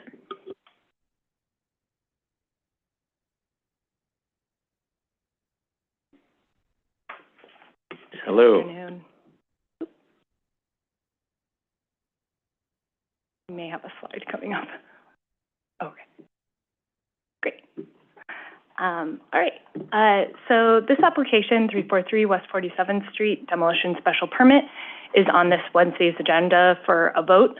At the pre-hearing review session, the Commission asked whether an existing condition survey was performed on the adjacent properties prior to DOB issuing work permits. The applicant's representative confirmed that an existing conditions survey was performed and that both parties were notified prior to the installation of the sidewalk sheds. Both parties being the park and the residential building adjacent to the site. They also said that permits were obtained from the Department of Parks and Recreation. The Commission also asked about the tenancy history of the building and under what circumstances the tenants left. The applicant representative said that there were 2 tenants in the building when it was purchased in 2018. The tenants moved out when their leases expired, both in December of 2018. As previously mentioned, the applicant has received 2 certificates of no harassment from HPD, and the applicant's representative indicated that they will apply for a 3rd certificate based on the timing of construction work. As noted by the applicant, Manhattan Community Board 4, and the Manhattan Borough President, the existing conditions at 343 West 47th Street have led to significant quality of life concerns for neighbors of the property, including the adjacent residential building on one side and Ramona Ponte Park on the other. These issues cannot be resolved until the partial demolition is legalized. Additionally, the proposed development at 343 West 47th Street will preserve the existing 4 dwelling units in the building and add 3 more dwelling units to the building at a time when New York City is facing a housing crisis. For these reasons, the department staff recommend application. Thank you. Great, thank you. Vice Chair Knuckles? Yeah, I believe I asked about the disruption to the playground during this project, assuming it went forward, and I'm not sure you addressed that. Yeah, thank you. I believe at the pre-hearing presentation, we addressed the concerns from the Community Board 4, who had sort of laid out an agreement with. Would you reiterate them? Because I don't. Sure, they should be. Yeah. Let me make sure. I don't have the details here. Let me follow up with you after this and make sure that I can get those in full detail. I want to make sure we get that. Thank you. Thanks. Okay. Thank you. Thank you very much. That's all we got. Thank you, Abby. Okay. Staff has also prepared reports on 135th Street rezoning, 1 Wall Street banking room interiors landmark designation. Next, on 21st Street rezoning, Colin is on Zoom to present.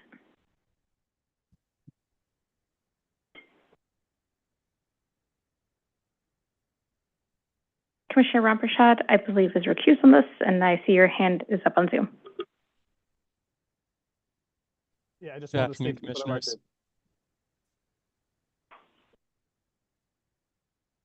I'll just be providing a quick pre-vote statement from the Queen's Office. The Department of City Planning staff supports the applicant's proposals to amend the zoning map to facilitate the development of 2, 7, and 8-story mixed-use buildings. The establishment of the R6A district along 21st Street and 24th Avenue is appropriate due to proximity to transit, wide streets, open space amenities, and neighboring building context. C14 commercial overlay would allow for the new local commercial uses and strengthen the ground floor commercial nature at this intersection. The new buildings would also provide income restricted units pursuant to MIH. And that concludes my statement. Thanks.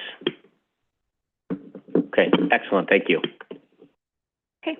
Lastly, for consideration on Wednesday is 107 Bloomingdale Road in Staten Island Community District 3, which was discussed at the previous review session. Okay. Post-hearing follow-ups. Okay. For post-hearing follow-ups, on the items which had a public hearing at the August 7th hearing, we have 1680 Southern Boulevard, Casa Boricua.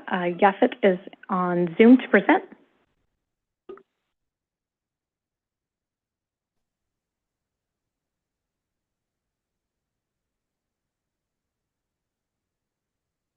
Hello, everyone. Can you hear me okay? Hello. Can hear you. Okay, wonderful. So this will just be a quick refresh for you all. And this is the staff recommendation for 1680 Southern Boulevard. Next slide, please. As a reminder, this application was put forth by the New York City Department for the Aging and New York City Department of Citywide Administrative Services. They're requesting an acquisition and site selection approval for 1680 Southern Boulevard to facilitate the relocation of the neighborhood shop Casa Boricua Older Adult Care Center. Due to the expansion of the daycare services in the current building, the Children's Aid Society will now occupy the entirety of the building, and Casa Boricua must find a new place in order to continue serving the senior population in this neighborhood. The proposed site is approximately 2 blocks north of the existing Casa Boricua Center, and it is currently occupied by a 2-story vacant building, which is similar size to the current building, although a little larger, actually. We agree that the Casa Boricua Older Adult Care Center is an important staple of the neighborhood and provides critical services to the older community in this area. To this end, we support this application and believe that the close proximity to the proposed site to the current center will facilitate a smooth transition for services provided and case assistance and their offices for their clients. That's all I have for you right now. If you have any questions, happy to answer them. Thank you very much. Thank you. Okay, we're good. Thanks. Thank you very much. Okay. Next, we have 60 East 93rd Street. Chelsea is here to present.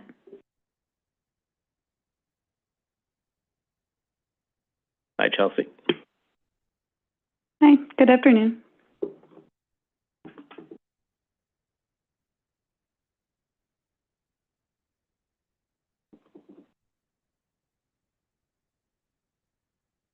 So as a reminder, this is a private application by Tabulis LLC requesting a special permit pursuant to ZR Section 74711 to waive certain bulk regulations of a landmarked building to facilitate a change of use to residential at 60 East 93rd Street in Carnegie Hill, Manhattan Community District 8.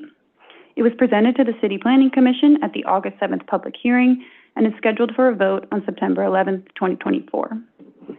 The Department of City Planning staff supports the requested action.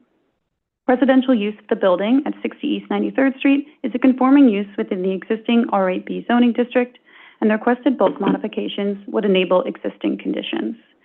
The proposed residential use is complementary of the primarily residential and community facility nature of historic townhomes and row houses on the mid-block in the Upper East Side neighborhood. Thank you, and that concludes my statement. Okay. Great, thank you. Okay, thank you. Thank you. Next, Lucia is on Zoom to present on 2390 McDonald Avenue rezoning. Okay, Lucia. Hi, good afternoon, Commissioners. Afternoon. I'm here to do the agency recommendation for 2390 McDonald Avenue. The department, oh, I see that we have a different slide up. Yeah, the gateway slide is up. On Zoom, can we get 2390 McDonald up?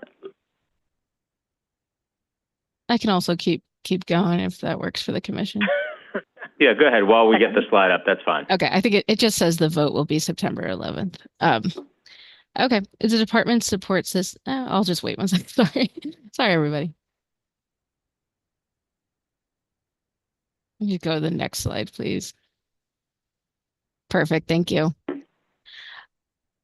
Okay, the department supports this application, which would facilitate the development of an 8-story mixed-use building with 80 units, of which 24 would be income restricted and ground floor commercial space in the Gravesend neighborhood of Brooklyn Community District 15.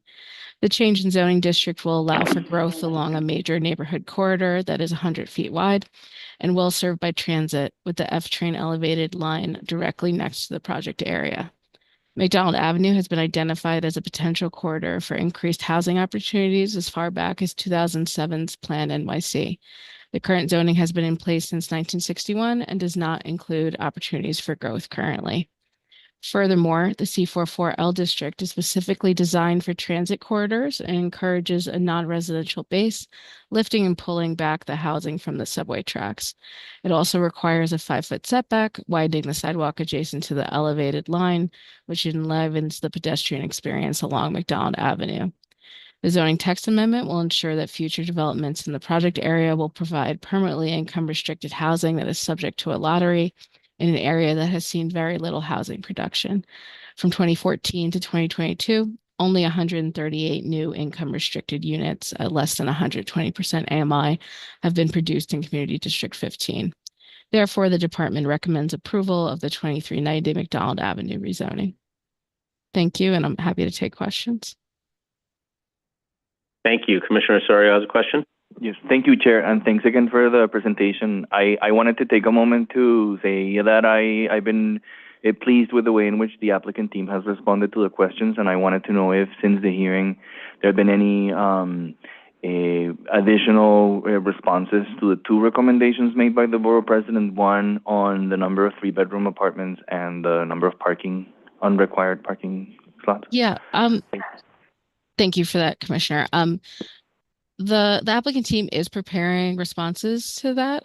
We've been told that they should have it by the middle of this week. They were unable to get it in time for today's session. But as soon as we have that, we'll get it out to the commission. But I know they're actively working with their consultant to try and figure out a new bedroom mix in response to the BP's. Yeah. And anything on the parking? I don't have anything, but at this time, but I'll ask them to include any responses that they may have. Thanks so much. Really appreciate it. Thank you, Commissioner. Okay, thank you, Lucia. Thank you, Lucia. I'll note that I actually jumped ahead. For post-hearing, also, we have South Jamaica Gateway rezoning. Tristy is on Zoom to present. Thank you, Sarah. Good afternoon, everyone. Good afternoon. Can you speak up just a little bit? Sure. The Department of City Planning staff supports the applicant's proposal to amend the zoning map from an R4, R5B, and R5D with a C14 overlay to an R7A zoning district with no change to C14 overlay and a corresponding text amendment mapping MIH and their proposal for Urban Development Action Area designation and Urban Development Action Area program approval to facilitate the development of 2 new 9-story mixed-use buildings with a total of approximately 143 units that would be 100% income restricted. The establishment of R7A zoning district with no change to C14 overlay is appropriate due to the project area's proximity to several major thoroughfares, as well as downtown Jamaica, one of Queens regional centers.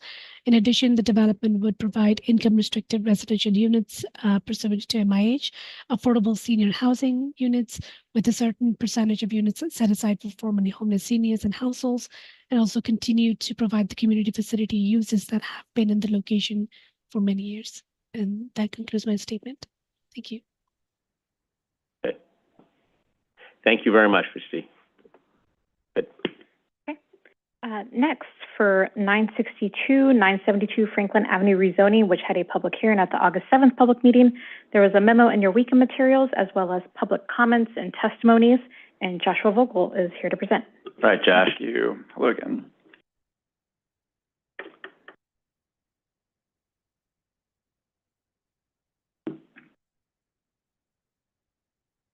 While this is coming up, while the slides are coming up, I'll just start with my intro, which is that I'm following up, as Sarah mentioned, on the recent public hearing for this application. 3 memos were shared in your Friday briefing package, one from Parks Department, one from Brooklyn Botanic Gardens, and one from the applicant. Public written testimony has also been coming in and was included, of which there have been about 460 statements that we've received in opposition, almost entirely in response to the shadows created on the proposed development. And there were also 5 testimonies that came in support. And I just checked since I wrote this morning, 3 more have come in opposition. All right, so going back to some of the issues and questions discussed at the public hearing, The applicant stated that the city's 1991 rezoning of the project area to R6A was not intended to protect Brooklyn Botanic Garden from shadows, and we'd like to clarify. In 1991, the city rezoned the Washington Avenue corridor, so directly adjacent to the gardens, from R8 to R8A, and the Franklin corridor from R6 to R6A. This rezoning changed non-contextual height factor districts to contextual districts to encourage mid-rise, high-coverage buildings and mandate the recently adopted quality housing program. The CPC report noted the current R8 height factor district along Washington Avenue at the time allowed 18 to 20-story buildings, and that was changed to an R8A contextual district, which at the time allowed a maximum street wall height of 85 feet and a maximum building height of 12 stories after setbacks with 6.02 FAR compared to today's 7.2 FAR for R8A. CPC report also noted that this area was built out with 6-story elevator apartment buildings with high lot coverage and anticipated if new construction was to occur, it would rise up to 8 stories. But generally, this was looked at a contextual rezoning reflecting the existing scale, and new development was not anticipated. The report further detailed the Franklin Avenue R6 height factor district, which was described as allowing 11 to 13-story buildings up to 2.43 FAR. It was subsequently rezoned to an R6A district, which at the time allowed up to 3 FAR with a maximum street wall height of 60 feet and a max building height of 9 stories after setbacks. The CPC report noted that the Franklin Avenue corridor had many small, narrow, or irregular lots, and therefore new buildings would only rise up to 6 stories. In their considerations, the CPC specifically stated the rezoning was intended to, quote, minimize potential shadow impact upon the Brooklyn Botanic Garden. There was also some discussion about the public-facing sunlight-sensitive resources in the garden versus the back of house. And we just want to provide some more context on that. So the the Seeker Technical Manual specifically mentions Brooklyn Botanic Garden, it mentions botanic gardens as a sunlight-sensitive resource. Quote, a botanic garden which cultivates a diverse collection of species, perhaps representing different climates, for the purpose of public display, education, propagation, food production, and/or research. Under such a discrete circumstance, a more thorough and detailed assessment specific to the sunlight needs of the varied species present may be warranted by the proposed action, end quote. So therefore, it's important to review and for the review and determination of this project to follow the same guidance that other projects have been held to. In addition to the public visiting the garden, students, academics, and researchers come to view and study the both public and back-of-house resources at BBG, which are vital to its existence as an educational institution. Whether public-facing or back-of-house, the full extent of BBG's collection is vital to its mission, operation, and programming. Plants that are in the back-of-house areas today may be public-facing tomorrow. And that's all we have here, but just for timeline, we will be back for another post-hearing on September 9th and before the vote and before the finalization of the FEIS. And I'm happy to take any questions. So let me just start with one. I appreciate the point about the seeker analysis of the front of house versus back of house. And simply put, for sunlight-sensitive resources, seeker doesn't treat those differences as meaningful here. Like if it's a public or not a public, if it's a botanic garden, sunlight-sensitive, it's the same. Is that correct? That's correct, Chair. Thank you for the question. It's an educational institution. These are, rare species in the back of house that are used for education, research, and again, they're vital to the whole gardens collection. So seeker does not distinguish between the two. Okay. And at the hearing, the applicant made an argument about the lack of impact on the buildings that are represented in I through O, but at first didn't address impacts on P through V. When we had a little bit of a colloquy about what the impacts were, it's clear that there were impacts on P through V. What is the practical distinction between I through O and P through V at the Botanic Garden? Yeah, thank you. At the distinction between front of house versus back of house, is that why the applicant was treating those differently? What light can you shed on that, if you'll forgive the expression? Yeah, thank you for the question. So that's correct. So P through V are the propagation nurseries, not public facing, but again, research, and they help to provide plants for the public facing resources. But that, due to the step down massing, which was able to achieve a reduction in shadows, that's now where the larger impact is on those back of house resources compared to the certified application, which had a larger or covered more of the sensitive resources like O through, I think it was, or Q. Sorry, so just so I understand, Sure. So because there was a step down the 85-foot plane, there were reduced impacts on some of these sites. Is that correct? That's correct, notably the public-facing sites. And those public-facing sites are the ones represented in the top of this slide here, which I guess is on the west side of the group. Is that right? Correct. Yeah, directly across from, if you could see where it says Washington Avenue on this map. Right. Everything there and above is public-facing. The P through V are the back of house. Yes. Okay. Got it. So just for my own understanding, if to the extent that the applicant here was making a distinction between impacts on public facing versus impacts on back of house, the impacts on the public facing were somewhat reduced by the change and the A text. The other buildings continue to have, I mean, they're all, I think, unmitigated impacts per seeker, but there are still significant continuing impacts and perhaps even more impacts on P through V, even after the text, the A text. Yeah, definitely reduced, but still up to about an hour and a half on those back of house resources. Right. And to your beginning point, which is per seeker, front of house, back of house on a sunlight sensitive resource like a botanic garden, no distinction.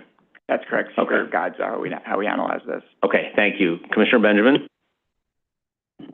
When former Commissioner Benepe was here with a gentleman who was the arborist,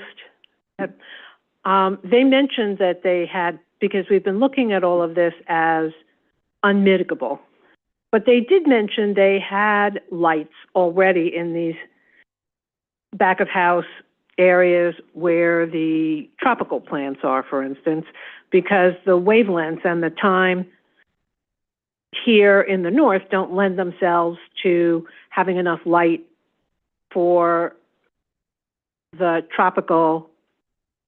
propagation of the tropical plants and the well-being of them. So if they've already got lights, they said for the red wavelengths and the purple wavelengths in our Roy G. Biv world, why is it not mitigable with more lights that would give them the other 7 wavelengths? I know that's not a question you can necessarily answer. Thank you for the question. I can get into it slightly. And it was detailed in a little, Rowan Blake, the horticulturist from BBG, that was detailed a little bit more in detail in the memo that was shared Friday. But generally, they do, in certain circumstances, use additional lighting. But because this is not a monoculture of species, this is all different species that have different needs. Just providing UV lighting across the board is not, as a mitigation, is not feasible for them.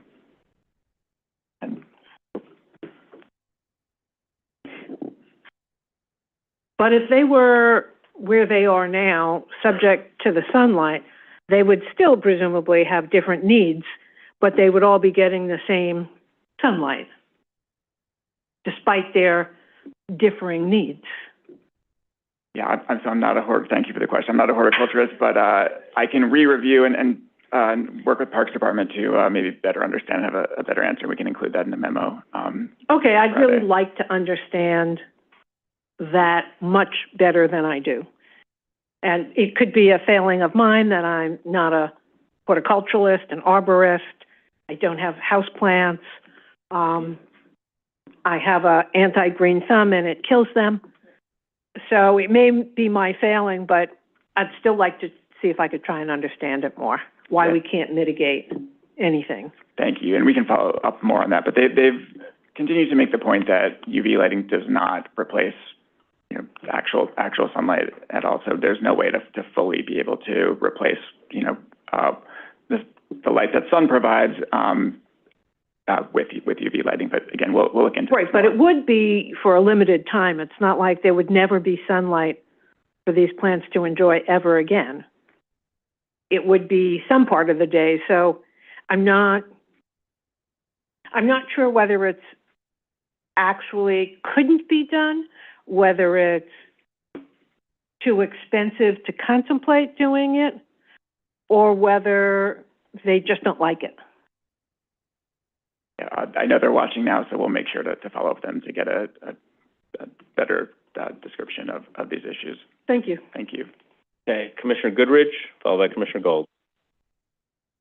As was discussed at the hearing, at one point the developer mentioned that if this particular application doesn't go through, they'll build private condos.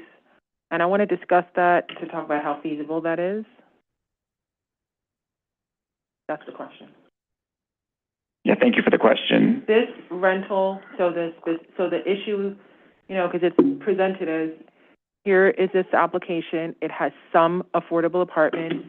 People aren't happy with that. However, if this doesn't pass, what's going to happen is there's going to be private condos with no rentals at all and no affordable apartments. So, So, sorry, if you don't mind expand, thank you for the question. Just expand a little more. Do we think that that's realistic? Or that's the question. Yeah, they have the option, if, as of right, currently, or if this application is not approved, to do rental. If, housing opportunity was approved as is, they take advantage of UAP. They have a vested 421A there right now. So they can do all of the above if this application is not approved under the R6A. Okay, and the other main question that has come up consistently with this that everyone asks is if there's been any indication that they're willing to still build but with less floors. That has to have come up with the community board. So not 14 stories, but 12, something less floors. Yeah, thank you for the question. There's that has come up within the public discourse. The applicant team has stated to us that they cannot lose any floor area or any units for this project to pencil out. Okay.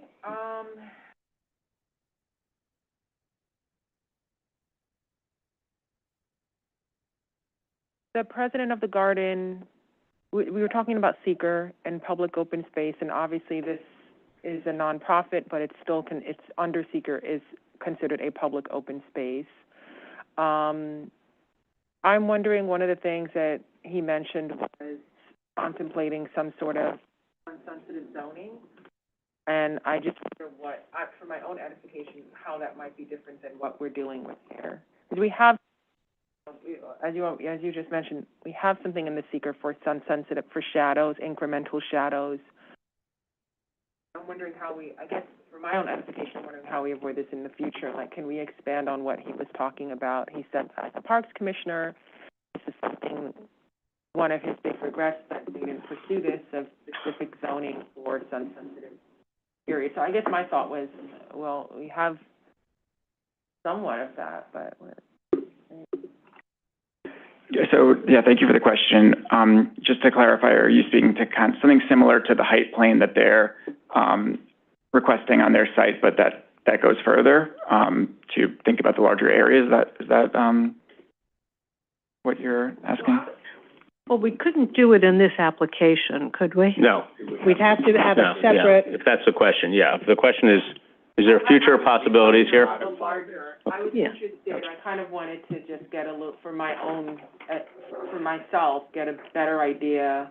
I thought that was a very interesting part of the hearing, and so I thought, I wonder what that would look like, and so I figured I'd ask. Yeah, thank you for the question. So it could not be part of this application, but similar to what the borough president included in their recommendation, and urged the department to look at the larger area, and also noted housing opportunity, say on Empire Boulevard. The department does, work with neighborhood community stakeholders on larger areas and neighborhood plans like this. So we are, happy that the borough president requested that. It's not something that we're doing at the moment, but it's certainly something that the city, does undertake in certain instances. Thank you, Commissioner Goodrich. Commissioner Gold?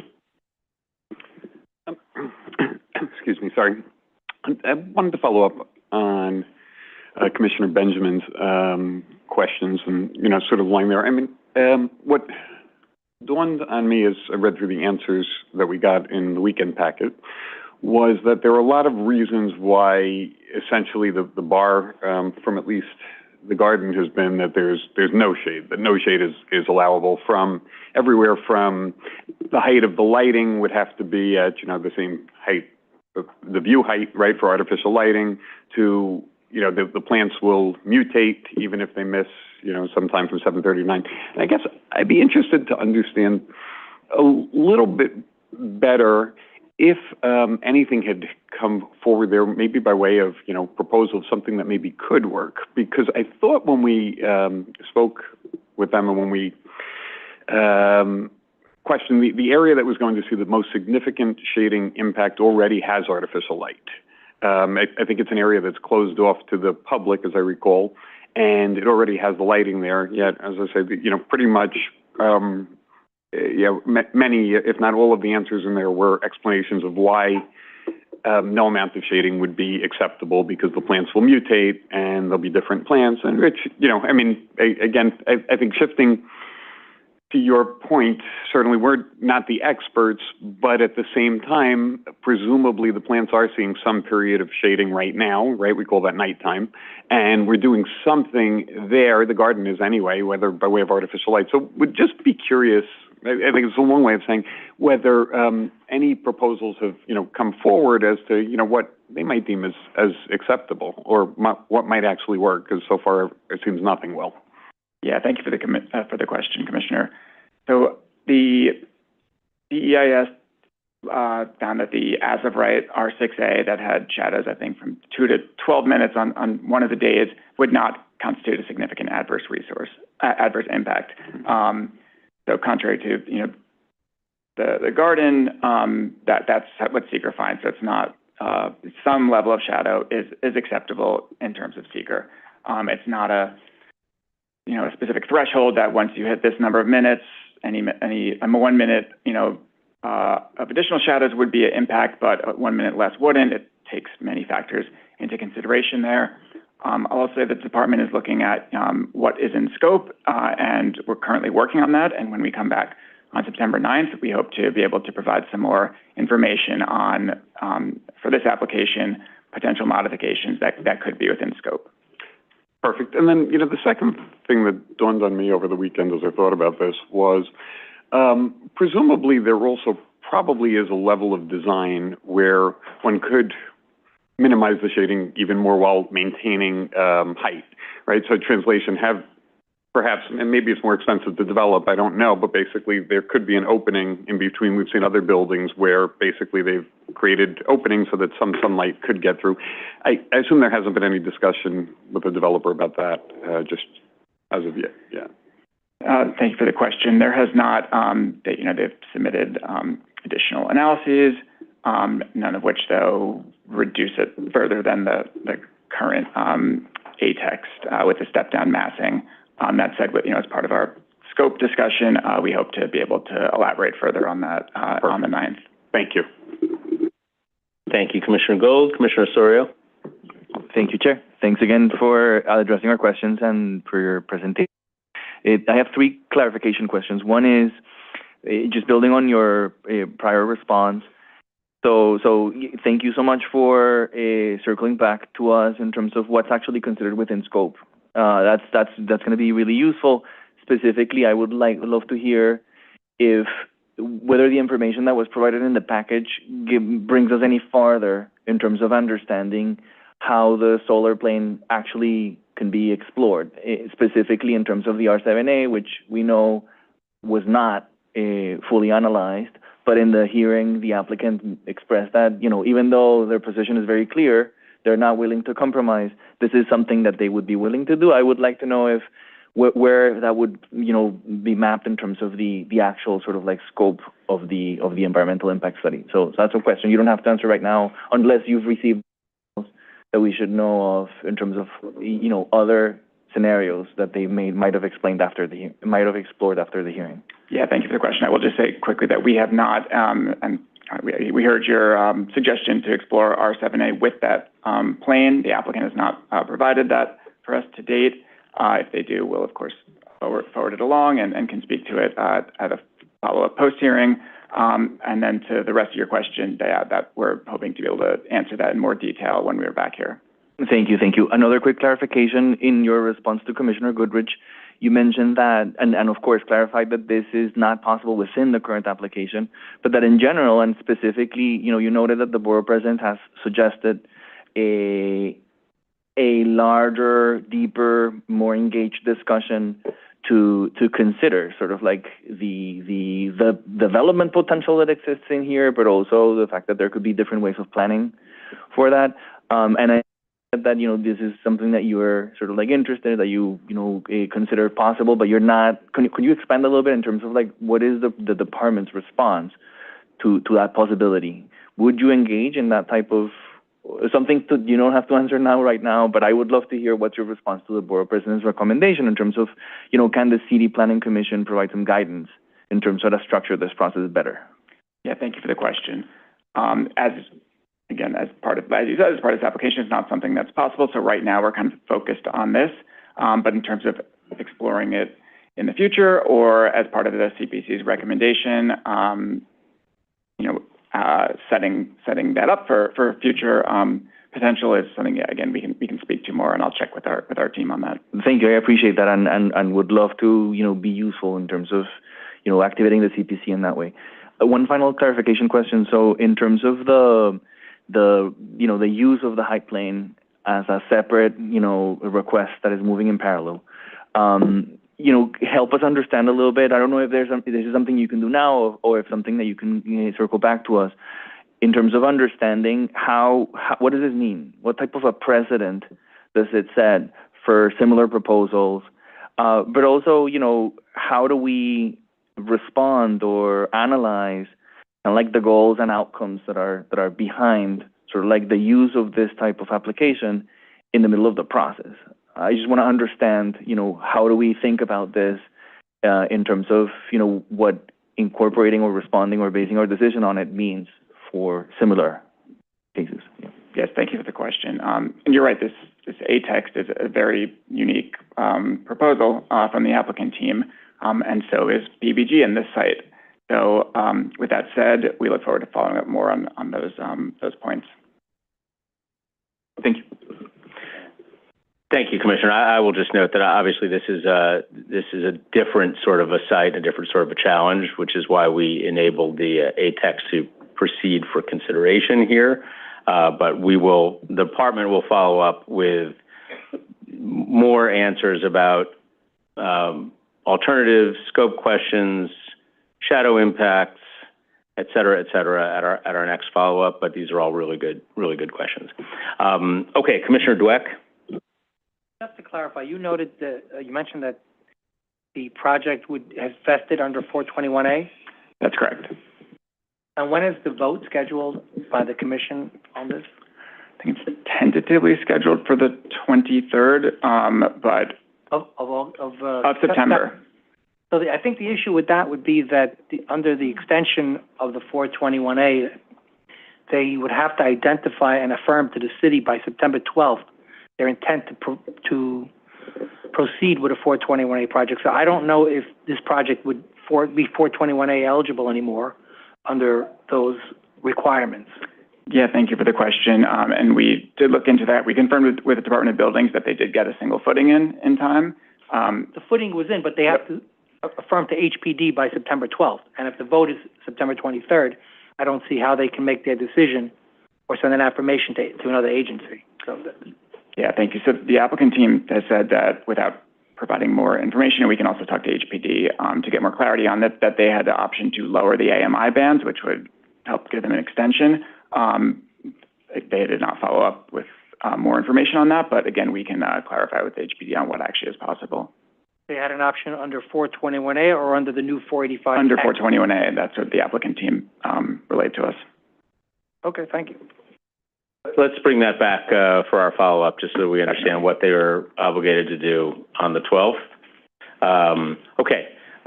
Other questions? Okay, we've got a bunch of follow-ups here. Commissioner Benjamin, go ahead. Yeah. Moving too quick. My last question is about this site generally, which over the years since 1991 has proven to be very problematic. And to the extent that this might not receive a positive vote, whether it's here or at the council, perhaps we, the city generally, should be looking at something different from this site. If we really believe that basically any R-complying building is going to provide unacceptable shadows on the Botanic Garden, which is what everybody is concerned about, or as Commissioner Osorio said, on the public park, maybe this is a site that the garden and the city should consider buying. I know that's not within the purview of this commission, but I would really hate to think that every 10 years we're going to go through this exercise. They're going to spend money on architects and other things. Someone is going to say no, and then they're going to come back when there's a new commission or new council and try again. If we really believe this site is unsuitable for development, perhaps that is what we should, as a city, be concentrating on and coming up with a solution to that. Just comment, no. Thank you. We appreciate the suggestion. Thank you, Commissioner Benjamin. Commissioner Goodridge? Is this the only site since 1991 that has impacted shadows for the garden, or are there other proposals that come up over the years, or this is it? This is like the one site? Yeah, thank you for the question. So on this, the previous application here included a larger development site footprint that went all the way north to Montgomery. When the CPC disapproved of that application, the sites were split up, and the site to the north is currently being developed as of right. As such, there's no seeker requirement for a shadow analysis, but it is also further north, so it's not hitting the resources that we see here. And there's also a development on the southern portion of the block as well. That was as of right. I don't have the exact year, but in terms of shadow impacts, this is the only one. Seeker shadow impacts, that is. This is the only site. This is the only site that went through seeker. Correct. Thank you. Thank you, Commissioner Goodridge. Other questions? Okay, we'll pick this one back up after Labor Day. Thanks, Josh. Okay. Commissioner Goodridge has one more question. Sorry, I just have to ask and clarify. So the developer has their own, has his own impact. They disagree with the seeker. Is there any at all validity to what they're saying? Yeah, thanks for the question. So we can't, we're not going to, the non-seeker analyses are, sorry? Yeah, it's just a little they're saying, and then they're like, it's not that off, but they're definitely saying it's way less of an impact than what this, so I'm just wondering, they hired the, very competent folks, so I'm just curious, like, is what they're saying, like, just completely off, or is it just, like, a difference of opinion, or is it just not true? Yeah, thank you for the question. And as I've said, seeker guides us, so any additional non-seeker methodology analyses are not something we can confirm the accuracy of. However, Parks Department, in their memo that was shared with the Commission on Friday, did break down some of the issues that they did notice with that methodology, specifically using trees as existing shadows. Trees are deciduous, the leaves are, fall in the winter. BBG spoke to how they're able to trim the trees, and they're, they're always pruning them. So that level of observation of some of the claims the applicant made outside of seeker was detailed in the Parks memo. Okay, we're going to wrap. We have one last question from Commissioner Benjamin. It wasn't a question, it was actually a response. And I was just going to say, having been the director of seeker, that the analysis that is done under seeker for purposes of evaluating and disclosing impacts is not the same analysis and is not generally reviewing the specific building in front of us. The seeker analysis requires us, to review a reasonable worst case development for that site.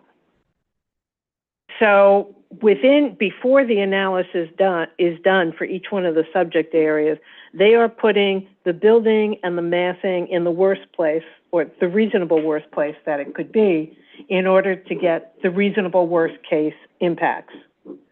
And one of the applicant teams was trying to say that the thing that was analyzed was not the building that they're proposing. It's different than that. And that's why you're getting some of the impacts was what they were implying. Generally, the reasonable worst case impact gives you impacts that are worse than that which you would see from the exact building, generally. I can't say how much or why, but I'm sure that the environmental team would be happy to talk about what they looked at in the reasonable worst case. And Susan, let's go. Susan Amron here from General Counsel. Go ahead. And I just a little bit about the shadows analysis and the assumptions that are made in seeker. So in the main application, the first application here, because it was just a rezoning, and we have to assume on a rezoning that while a developer, an applicant, has something that they are proposing to do, as a rezoning, they can do whatever they want that the zoning allows. So when we do the analysis of our action, which is the rezoning itself, we look at what can be done under rezoning, including for shadows, not necessarily what someone is proposing, which can change once they get a rezoned site, but what the rezoning would allow as the reasonable worst case.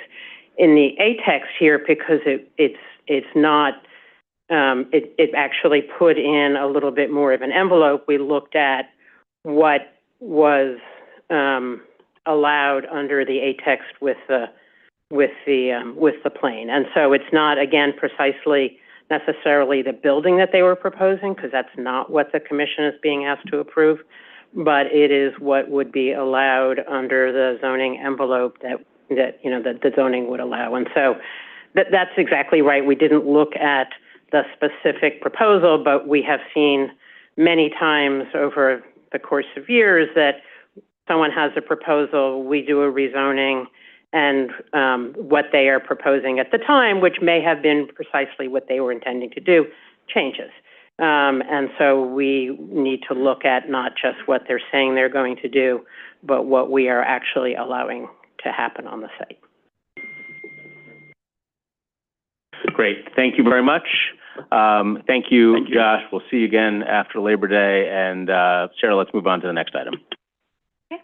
Our last item for today is the City of Yes for Housing Opportunity, which had a public hearing at the July 10th public meeting. There was a memo in your weekend materials, as well as public comments and testimonies. John Manchin is here to present.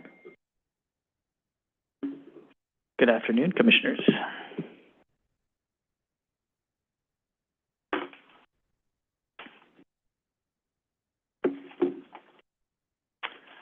Okay. So on today's agenda, we're going to revisit a couple items we've heard a lot about over the course of public review. Accessory dwelling units, or ADUs, and contextual development on irregular sites and zoning lots with existing buildings on them. And of course, I'm here to take any questions that you have as well. First, the briefest of refreshers on ADUs. Again, the housing opportunity proposals would allow size-limited accessory dwelling units up to 800 square feet for 1- and 2-family homes. Any ADUs, if an external topology like a detached or an attached rear, would have to be 5 feet from the lot line of a neighbor, 10 feet from any other buildings on the zoning lot. Detached ADUs would have a height limit of 2 stories. And this is part of a somewhat broader initiative for 1- and 2-family homes, set of changes that would also enable 1- and 2-family homeowners to just enlarge their existing spaces as well. So because of the intense interest in this topic, we wanted to just revisit first principles and why we support ADUs, why we included them in these proposals, just by looking at the benefits that we believe that they can provide, at every scale for the homeowners themselves, 1- and 2-family homeowners, for people seeking housing in the affected neighborhoods, for the neighborhoods themselves, and for the city as a whole. So first, focus on the families there. We looked pretty extensively at the ADU proposals that have been enacted in other jurisdictions around the country. And that's been followed in fairly short order by really interesting research on what the effect of those proposals has been. For families, we see families using them to create more space for multi-generational families, for instance.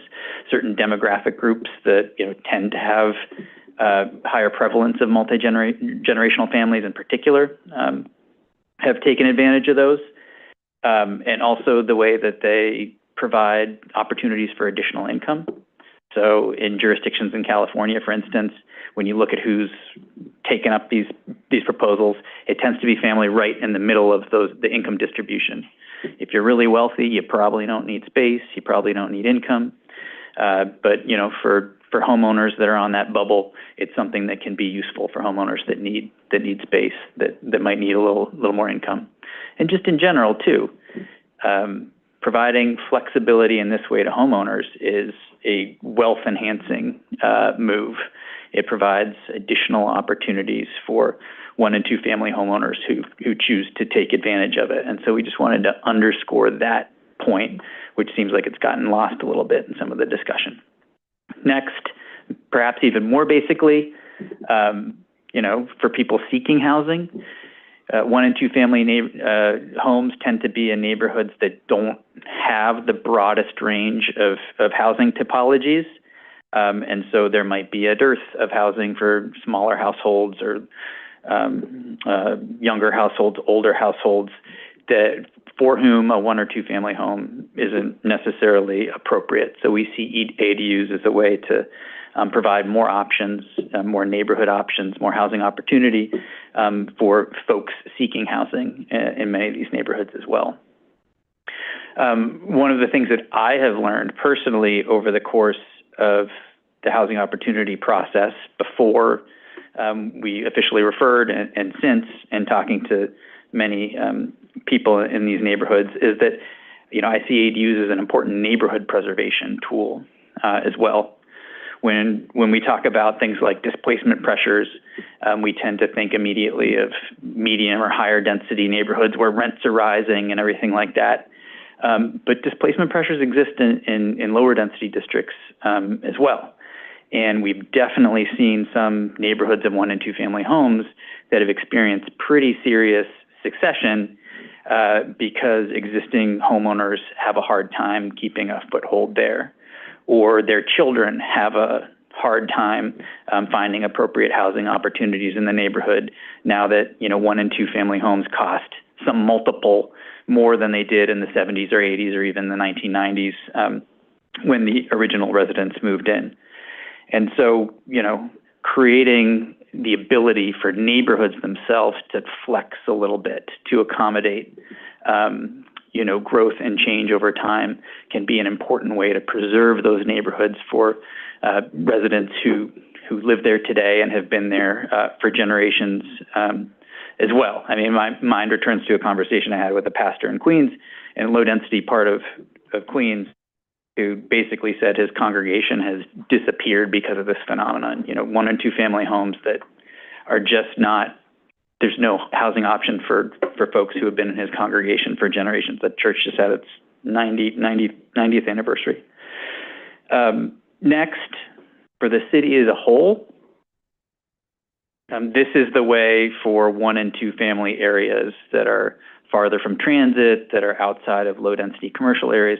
This is the way for those parts of the city to contribute to the little bit of housing everywhere.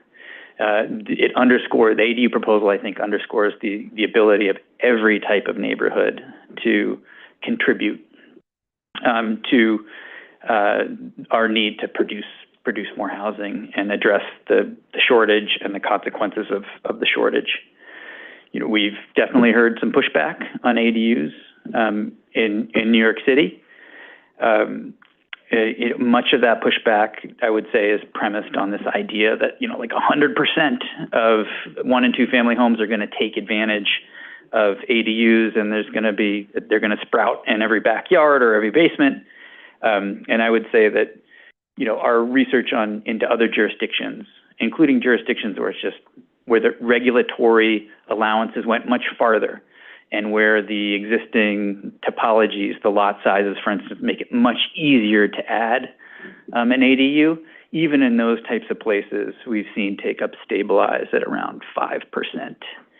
Even in places where it's far easier to add an ADU here. Our own environmental review found take-up, with our conservative analysis, found take-up of less than 1% of eligible properties in any given year. So we do not think that this is going to, again, lead to 100% or even, double-digit percentage of homeowners taking advantage of this. But it really does provide an opportunity for, 1 or 2 family homeowners who need a little bit more money or a little more space. Now, the zoning changes themselves, ADUs aren't a panacea, and the zoning changes alone aren't a panacea as well. There are definitely changes that can happen to complementary bodies of law that could make the ADU proposals more powerful. For instance, under multiple dwelling law applicability today, if you have an existing 2-family home and it adds a rear yard ADU or an attached ADU that's not fire separated, that would trigger MDL applicability, which is our East New York pilot has shown is really, really hard for existing homeowners to retroactively comply with. So perhaps folks at the state level could take a look at that, whether there's any way to adjust MDL applicability to accommodate that type of situation and make the ADU proposal more powerful. Or changes to local code, for instance, like plumbing material requirements, for instance. If that were changed to provide allowances for ADUs, then again, the proposals that you see before you, the zoning proposals, could be more broadly applicable, more useful. And then financial support, like extending HPDs +1, or adjustments to tax laws to accommodate ADUs, could also help. So this is the zoning aspect of something that could be a larger effort if and when those other changes are made. That's about it for ADUs right now. I would like to look at infill on irregular lots or zoning lots with existing buildings, and then I can take questions, or the chair. Keep going, and then we'll do them at the end. Okay. Next, wanted to revisit, these are slides that you saw during the pre-hearing. One of the components of the housing opportunity proposals is to allow modern, height-limited development on irregular sites, obstructed sites, zoning lots with existing buildings on them. I want to take a step back and say that this really attempts to continue what's been a prominent aspect of the department's work program going on 50 years now. And what am I referring to? Well, the 1961 zoning, the height factor zoning, was intended to build tall and skinny buildings on cleared super blocks through urban renewal. And almost as soon as it was passed, that 1961 zoning, people reacted against it. And so much of our work program over the last 50 years, the advent of contextual zoning, the creation of various special districts, even some of the old urban development corporation state overrides, were intended to deal with these tall, skinny buildings that didn't really fit in with existing built environment and that people really disliked. Now, this work program has been incredibly successful. You go back to since 2000, for instance, 99% of development that's happened, even on sites where the tall, skinny buildings, those height factor buildings are possible, they have been developed pursuant to the modern height-limited contextual development proposal. The one exception, the last little exceptions to that, the last remaining aspects of those work programs are irregular sites, obstructed sites, and zoning lots with existing height factor buildings on them. And so this component is really aimed at the last percentage of a percentage of a percentage where zoning forces people to do those tall, skinny buildings that people tend to dislike. I've got some examples here you'll remember from the slide. For instance, there's 200 Amsterdam in an R8 district on the Upper West Side, 600 and some feet tall. That ended up in court for a number of years and has received a lot of attention. There are the developments in R8 districts in Morningside Heights, Union Theological Seminary, and the Jewish Theological Seminary that also received a fair bit of attention. I don't know if you've seen the R6 development on an irregular site in Sheepshead Bay, which towers over everything around it. We also have a building here in Astoria that led to the contextual rezoning of Astoria. There's kind of a backlash against it. And so this component is really intended to address those last few instances where zoning forces buildings like this to enable, when you have a zoning lot with an existing building, like a church or like a height factor campus or something like that, that you're able to do something like this. The modern height-limited development, more efficient building form, more appropriate for something like affordable housing than the tall, skinny buildings that you see there. I can say through the course of public review, we have heard nothing but support for enabling contextual development on irregular sites, where you may have like a crazy flag lot or a lot of extraordinary depth, or it's something that's in other ways irregular. Nothing but support for enabling modern contextual height-limited development on places like that. We have, of course, as you know, heard some concerns about enabling infill on existing campuses. And so we'll talk a little bit more about that today. Campus infill has garnered some support from community boards, and we'll be reporting on that to you. But with concerns about how that infill could affect existing campus residents. And I would say the concerns there are largely premised on the idea that infill is not permitted on those sites today, but we are proposing to allow it. And I would characterize that differently. I would say these campuses and in zoning lots with existing buildings, they have development rights today. Many of them have footprint on which to put those development rights, but the zoning would force them to do the tall, skinny buildings. That's the only as of right option available to them. And so we think of this component as removing that mandate that you do tall, skinny buildings that drives everybody crazy. And if you are going to do infill, you are allowed to do the modern contextual height-limited development. So I want to show you the before and after that is in, our mind as we forward this proposal to, again, take care of that last little aspect of what's been a 50-year agency priority. This is a campus, I chose it not because I was trying to find the scariest, height factor building we could, but because this one actually came up a lot in public review. One of the consultants that was assisting community boards in Manhattan used this campus as an example. The before there, though, was, the existing campus, empty, lots of open space, et cetera. The real as of right before is shown here on the left. This is a campus with, again, a lot of development rights, a fair bit of footprint to use them. And height factor zoning today would force them to do something like you see here.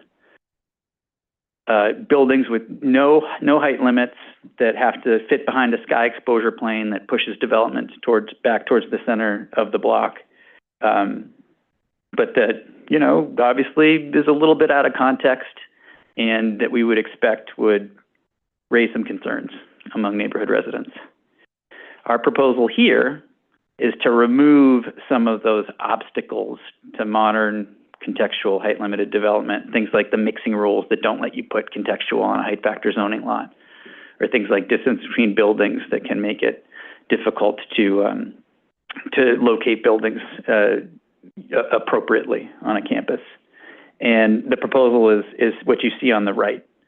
If and when infill happened on that, it would be subject to height limited envelopes, such as you see, so that anything that was developed on the site fit in much better with, what you see on that campus today.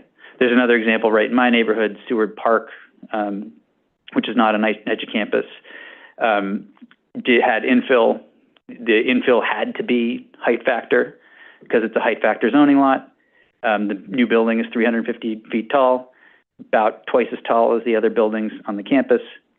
Under our proposal, they would be height limited to be just basically exactly like the other 20-story buildings on the campus. And so that is what we're trying to do with these proposals. That's what I have for you on ADUs and our infill proposals, and I'm available for any questions for ADUs for that or for anything. Great. Thank you very much, John. Let me start with Commissioner Cerullo. So, John, thank you as usual for the additional information. I guess I'm just focused. My questions really grow out of the ADU sort of post-hearing information, and obviously in the role I sit in or have for the last couple of years here, focused on, we'll call it the lower density district and districts. There are just some thoughts and questions about ADUs. And I do believe and you can clarify for me if within this package, this is also something that is permissible. We're focused on these independent structures that get constructed on a lot versus the legality of turning your garage or your basement or the dormer in your house into a room. They're actually very different. I think they're viewed very differently by neighborhoods that are in lower density areas. Perhaps everybody, but what seems to have created the pandemonium that is shared by lower density districts is building the second house on a lot. I know in South Richmond particularly, which has had a protected zoning, which involves lot size and trees, and in some cases parking, which is also packaged in here. There's a real concern about the change of character. And if not for the neighbor who wants to build something for their mother, for the incentivizing of sale to developers who will take advantage of this and begin to completely change the character of longstanding built communities. I'm not at all talking about what is possible in an unbuilt environment. I see that as being completely different. We're talking about the preservation of the built environment. And so it's really hard to understand what these implications can be, but many of these proposals play off one another, like the reduction of lot size. So there's the reduction of lot size, then the ability to build this additional structure in your yard. It's never been clear as to what that actually means in terms of infrastructure and into this new house. The tax implications are not clear to anyone. What is this house zoned as? Taxed as? Is it a class 1 structure on its own? Does it turn, well, I guess they'll all remain in a class 1 because it would be smaller than a 2 or 3 story, but none of this is clear. I know in the community in Staten Island for sure, all of the movement in the 80s and 90s and 2000s, and in fact, the lower density task force was only 12, 13 years ago. This isn't, we're not talking about 40 years ago. All came out of the result of the realization of what could be built on a piece of property, and then the destruction of what was there, and then the building of something that didn't look like it. Keep in mind, most of this area was R32 back in the day. It had the ability to have garden apartment style buildings, but that's not what was actually constructed. They were R1, single family and 2 family homes. And then somebody woke up one day in the 80s and said, oh my God, we can buy this corner and build 12 houses on, 12 units. So I think part of this is about, there's so much in this package. There's so much good in this package, and there's so much fear in the package that it's hard to separate all these pieces. But I would, and I'm sorry that I'm going on, but I'm just sharing my thoughts about this. It would be helpful to understand how the department sees the relationship and how it can explain that no one should worry about this in a built community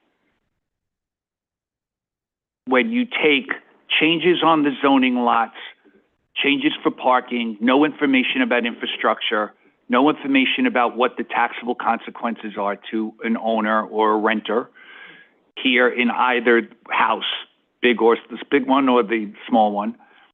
And it would be helpful maybe to have someone provide not just another explanation of what it is, but why people shouldn't be concerned, because, as you said, this is the one that's driving the car in a lot of ways in terms of concern in these neighborhoods. Thank you for those comments. I can partially address, what we're thinking here. Sure.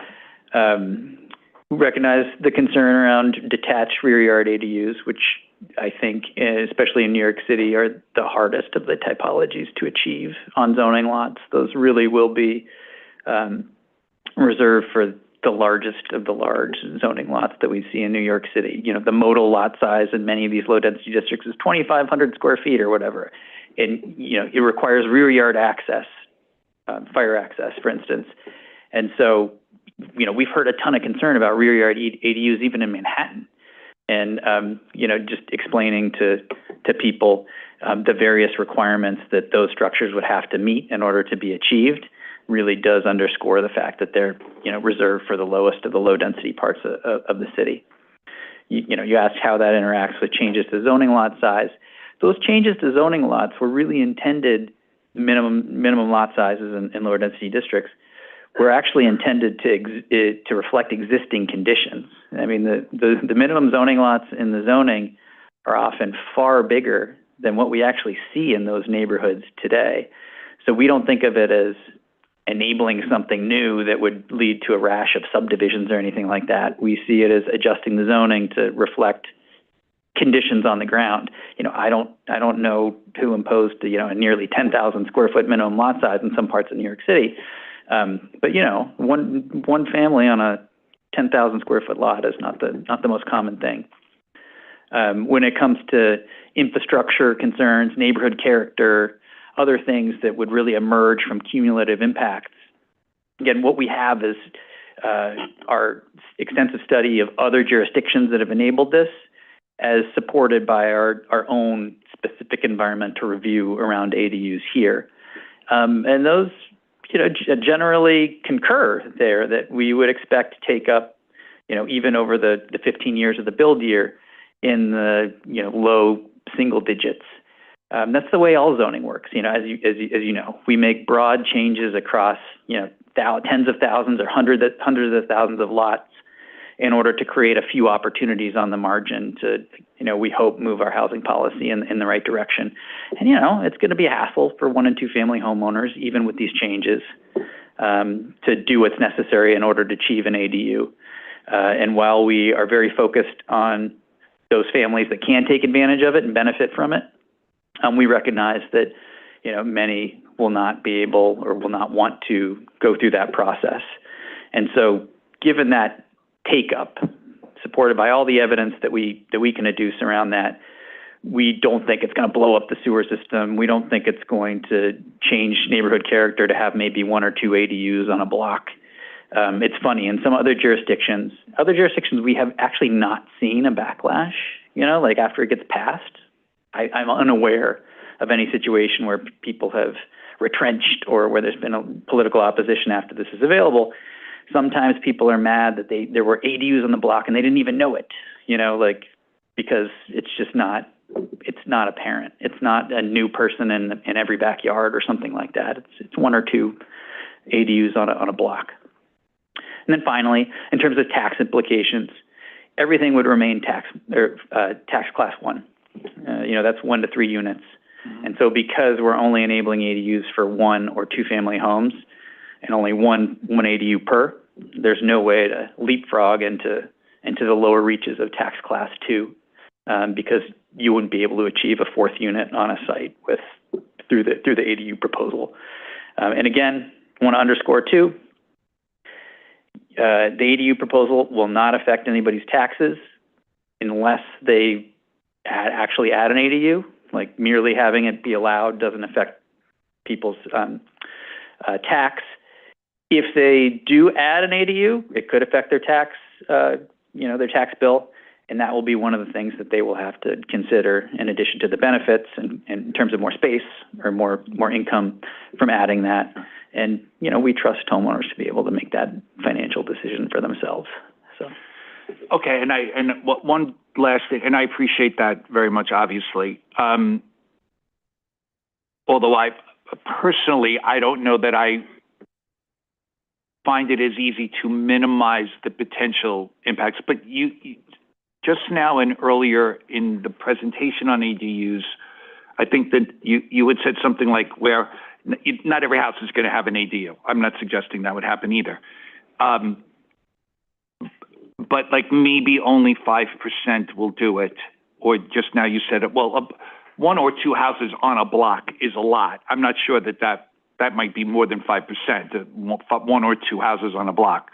But if we believe, this is a strategy question, substantive too, but really more strategic at this point. If we believe that ADUs are not going to generate more than 5% or 5% of the population would take advantage of the ADUs out of 100% of the population, why would we continue on a road to make this part of the package when we know the concern and outcry that it is generating in far more than 5% of the population? That's a good question. I mean, I would say that that is no different from any other component of housing opportunity. How many UAP sites are going to take advantage of UAP? Most sites in medium and high density districts are already developed. There's a building there. They're not going to redevelop anytime in the near term. But that's the way housing opportunity works. Small changes across the broadest possible geography. If even 3% of 1 and 2 family homeowners take advantage of this, you know, that's potentially tens of thousands of new dwelling units, and that's not nothing. So it's the breadth of the proposals, the geography of the proposals that does the work. It's not because we expect any one of the components to result in 100% or 50% or even 25% take up. It's just small changes over the widest possible geography, and it adds up. So that's why we would pursue it. Well, I understand, and I it's the best answer that you could give and I would expect. So I appreciate that as a response. I just think this is a huge issue that will be really, I don't want to use the word damaging, but maybe that's the word with the little d in lower density built communities. So I share that concern, but I really appreciate the dialogue, the questions, and the answers. Thank you. Thank you, Commissioner. Commissioner Knuckles? You know, on the questions of, and this is ADUs, on the question of incentives, and one of the bullets said possible tax incentives. I was just wondering, is the city considering some source of low-cost capital, either from the city or from some mission-driven, you know, like the other CPC or something, to facilitate these kinds of this endeavor? Because, as we know, to the extent that this was implemented, it's not going to be done by developers, likely. Exactly. So, do you know whether or not that this is something that's under consideration to facilitate? That's a great point, Vice Chair. You're totally correct that in the main, these are not something that will be created by developers. It'll be created through the decisions of individual homeowners, and they will decide whether or not to add one. The big city initiative right now is the HPD's +1 loan program for lower income homeowners. It's in the nature of a pilot right now. They had an application period open for a time that was overwhelmed with responses. 1 and 2 family homeowners who are interested in using city support to add an ADU. I think that is being closely watched with an eye towards future programs. If and when we can make these regulatory changes that make it more possible to add an ADU, then it's expected that the city would come through with, you know, an evolution of the +1 program that is being piloted right now. Thank you, Mr. Vice Chairman. Commissioner Benjamin? I have a number of questions. First is... Oh, sorry. The first is that when we've had briefings on this, you've always talked about this committee of different city agencies that's meeting to talk about the regulatory atmosphere and other things. And we've never heard anything about what the result of that has been, what the input has been. Are we going to? Thank you. That's a great question. I would say that there is a regular interagency meeting to address things like what are plumbing, you know, obstacles to adding an ADU, and are there potential changes that we could make in order to support the zoning and regulatory changes around things like that? What do we require for fire access to a rear yard unit, you know, that sort of thing, in order to make those possible? And so those are ongoing. But I'd like to know more before I have to cast a vote. We spent a lot of time in years past on housing partnership and on Nehemiah Housing, and the City Council passed a variety of loosening of regulatory matters at DEP and fire department in order to enable the construction of these at the quote reasonable rate so that we could sell it at a low cost. And here we are years later, and many of those developments have significant problems with just the areas we loosened regulations on in order to make it possible. They have, I can think of at least 4 developments that over the past 25 years have had significant plumbing issues because we allowed, instead of each house having its own street connection, we allowed one gang connection. So that when somebody has a serious plumbing problem, the foundations all have to be jackhammered up. We know the issues in basement apartments, and we know that the regulations, in order to meet the regulations, very few buildings could do it. We know the same thing with the fire department regulations. So on the one hand, you're saying only a small amount of people will take advantage of it given the current regulations. On the other hand, you're saying we're going to, outside of this body, we're going to change all those regulations to make it easier, and we're going to hopefully provide funding for this to make it more possible. And I just see this conflict in what you're saying, that it's not going to happen, but we're going to make it easier to happen, so there will be more. You see my problem there. Right. I mean, we are discussing the zoning changes here, but I did want to make the commission aware of the potential broader context there, ways in which the zoning changes won't go all the way to create a workable program for certain types of projects. But that's all. Is your 5% estimate assuming that this group that meets on some basis makes all these changes, for instance, to the multiple dwelling law, to the number of unrelated persons who can live in one structure, to the plumbing code, to the SD1 and 2s? Is your estimate assuming all of those things are changed or none of them?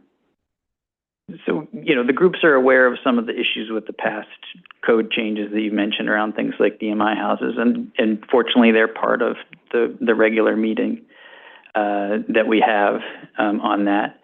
Our estimates of take-up focus on the effects of the zoning changes, because that's the legal mandate of the environmental review. And of course, the agencies, an interagency meeting can't make any changes to any of those laws themselves. They can support certain changes that would then have to go through their own public review and be duly enacted. So, we're just trying to fully inform the commission, not just of the zoning changes with blinders on, but of ways that this could serve as the core of a program that could be more broadly beneficial with other changes. So you would say that the 3% is just considering the zoning changes, not any of the others? That was, that's how environmental review works. We need to focus on the actions before us. So, right. So it could be more in answer to kind of Commissioner Cerullo's question about the uptake. It could be more if all these other things change, which the governor has indicated some interest in changing some of them. My second question is about the existing structures that might do an ADU. They are in a zone that requires certain things, let's say a parking space. And if they convert their garage to another structure, do they become a non-complying, non-conforming lot because they no longer have what the zoning requires?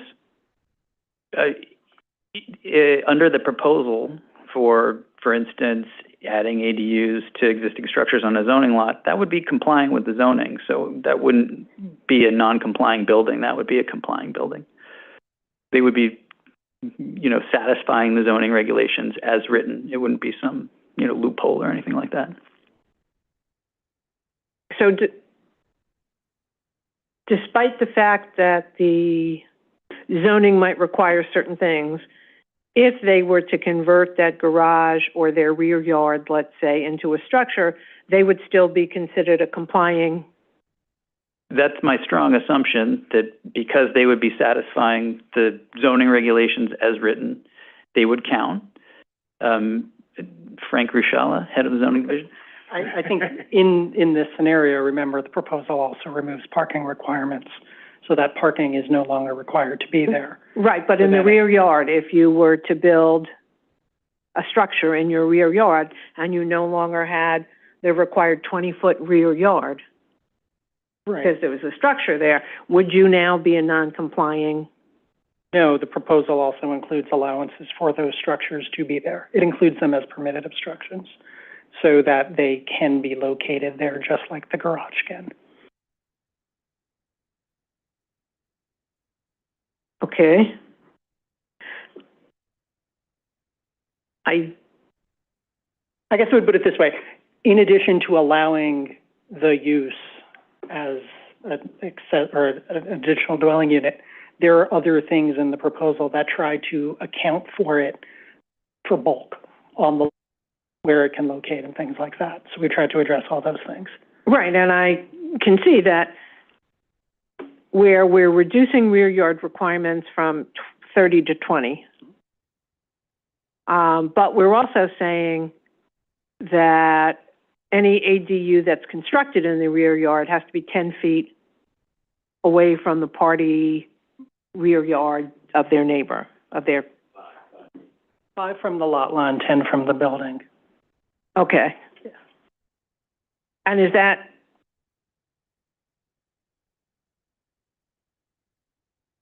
I think maybe I think I understand maybe where you're going, which is, can an ADU be a permitted obstruction in your yard? The answer is yes, just like garages can, and just like lots of other things are allowed to be per zoning. The proposal tries to address that by allowing them to be there, so that it, and you know, again, just like John said, you have certain sizes, you have requirements about location, maximum heights. It, just like it allows other types of things in the rear yard, it allows this as a permitted obstruction subject to all those rules. And last but not least, there are many, many people who have converted space within their homes, their basements, for another tenant. We know this. What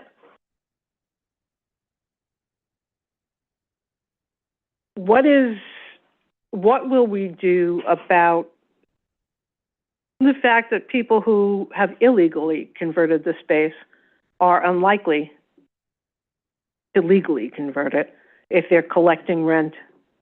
I mean, we know from when we had Sandy and other storms that there are people living in basements all over the city. I certainly know in many neighborhoods that garages have been converted for use as a living space. So, doing anything about those to legalize them? Thanks, Commissioner. Good question. So, as you may be aware, there was state legislation passed last session, geographically limited, but that aims to support the city's efforts to safely leave existing informal, basement units or other ADUs, with the idea that it's a crucial health and safety matter to know where those are and to put them on a process to legalization and satisfying health and safety standards. The zoning alone, the changes that we propose here, will probably not be enough for most of those existing informal units. Fortunately, we have that state authority, we just being the city, to engage in what will be a separate process of legalization that will be set in motion, concurrently with these proposals. But it's outside of the zoning itself. If you have an existing informal, that can comply with all relevant regulations once these zoning changes are made, great. We fully hope that that they can and will take advantage of that legal pathway now. But we don't expect that to be the case for, 100% of those existing informal units. Okay, and my last question, I just want to make sure I understand this part correctly, that there is no requirement that the units that are created be affordable. No, I mean, that would be a poison pill. I mean, you can expect a 1 or 2 family homeowner to deal with the regulatory apparatus necessary to income restrict a unit. And I think that would send feasibility basically to zero. It wouldn't be a workable program. Okay, thank you. Thanks, Commissioner. Let me go to Commissioner Rampersad on Zoom. Yes, thank you, Chair. Hello, John. Thank you for the presentation. I have several questions, and a lot of the questions I was thinking about both Commissioner Benjamin, Commissioner Cirillo, and Vice Chair Knuckles had asked them. I want to take it from a different approach in terms of from the professional community trying to file an ADU. I brought this up a while ago, and I know you said they have this committee that meets, and I really do feel that it's meet the point where we really should have answers on this, because if it gets approved, come January, people want to file it. Do you have your own separate sewer connection, or is it connected through the house? How does that work? You mentioned about the garages being permitted, the current garage would be permitted obstruction, but if you were going to enlarge it into an ADU and make it 2-story, most likely you're going to have to put new foundations in, and the existing garages may not have adequate foundations. The DOB currently has a memorandum out for if you convert a house more than 100, if you remove 110%, you got to file it as a new building. Would it be considered the same thing with the ADUs where you got to file it as an NB? And also, real quick, code related, how does the light and air would work with this? I know you're saying, you had mentioned that maybe at the state level, they'll look at changing the MDL. That could be, I don't know how far down the road. Could be a year, 2 years, but we're going to have to deal with it. Even if it's 1% or less than 1%, somebody's going to want to file. And from the professional standpoint, how do you respond to a client? Like, okay, this is what you can do. Or right now, I'm assuming myself. How would it work? Can you just explain that component? The filing process? Yeah, the filing process, but before that, I guess DEP is one of the biggest issues with this whole sewer connection. Would it need an independent sewer connection? What has this committee that looked at the plumbing come up with? Is there a framework that they have that they can share with us? Thanks. I can go back to them and see what we would be able to share right now. The baseline, however, is that in the absence of changes to MDL or code, then ADUs would have to comply with all those relevant regulations. And until such time as changes to, for instance, the MDL go through and enable existing two-family houses more easily to add an ADU, it's going to be difficult for them to do that. So I can go back and I'm not familiar with the specific requirements of filing coming through DOB, but that's something that homeowners have to deal with today, and I think it'll look pretty similar, and I can try to get more information on that for you. And the based on the height is 22-story, 25 feet. Is that correct for the ADUs? 25 feet or 2 stories is the proposed limit there. Based on top of curb, average top of curb or adjoining grade? Frank Rusciala. Okay. It's the same as hey Raj. It's the same as like other heights and how they're measured. Okay. It's just going to be the same. Just confirm, I was assuming, but. Yeah, it doesn't do anything special. Okay. All right, thank you. Thanks, Commissioner. Let me go to Commissioner Marin. Thank you, Chair. So I had the opportunity to work with ADUs in the couple of river towns of state, Hastings, Dobbs Ferry, and Irvington. And the biggest concern there, which is not going to be here, was a recreational tax that was in the most egregious case, $16,000. Now, the towns also did limit the amount of square footage that could be built. Hastings Irvington, I think it was, said you could only build 1/3 because they assumed that most homes in a neighborhood were 2 stories, had a basement that had the same footprint, and so you could only build 1/3 of what that unit had. And they wanted them in the basement because they didn't want them to be separate buildings outside. Now, assuming all that, the taxes did go up. So the question for me would be has the city determined what type of a tax they would charge a homeowner for putting an ADU? And I would say based on a square foot, because each home is going to be a different square footage up to 800 square feet. So you can't just give one, blanket statement on what the tax will be for any one home, but basically what a per square foot cost may be in tax. That then coupled with the fact that if you're paying a higher tax, then how am I going to offset that tax with the rent that I'm collecting? So the question that was posed before, if this is going to be an affordable unit, it was a good one because in the river towns, that was not a requirement to make them an affordable unit. I would also argue that, some of these homes, to Commissioner Ramprashad and to Commissioner Benjamin's points, their sewer lines may not have the capacity to accept one more shower, one more sink, one more kitchen sink, one more toilet, because they're fixture units. So you're going to have a total of about maybe 4 or 5 fixture units in the house. Is your existing line capable of servicing those 5 fixture units, or do you now have to build from your street frontage to the street sewer a larger line? And I know these are questions we can't answer because we won't know until you know what you're putting in there. But I would think that the most egregious being the tax one, I think is critical for folks to understand what that tax implication may be, because that's what's going to determine whether or not they're going to put an ADU back there. They're going to weigh the difference between the rent they might get and the tax they'll have to pay out. And to the concern about the Nehemiah Loop and the common sewer that have failed in several homeowners, housing partnership and Nehemiah homes, those were designed so that there would be one loop and it would save the homeowners money on piping onto the street. There was a homeowners association set, and it was their responsibility to clean those sewers, and they did not. So we can't blame the fact that a system was set up and protocols were put in place to allow for that to work. We have to make sure that when they're set up, that those homeowners that are affected by it abide by the regulatory agreements or the documents that were set up, like a homeowners association, and clean those sewers out, because then you penalize everybody else, and you kind of taint the story about how these can happen. So again, here, you're connecting only one extra line or home, tiny home, to a sewer connection. The critical point being, what is that line going to, does the line have the capacity, and is the line size going to change? And the taxes. Though, for me as a homeowner, those would be the 2 critical points that I would need to know. Great. I hear you on the sewer question. Yeah, we've heard the same thing, that it does depend on the particularities of the situation there.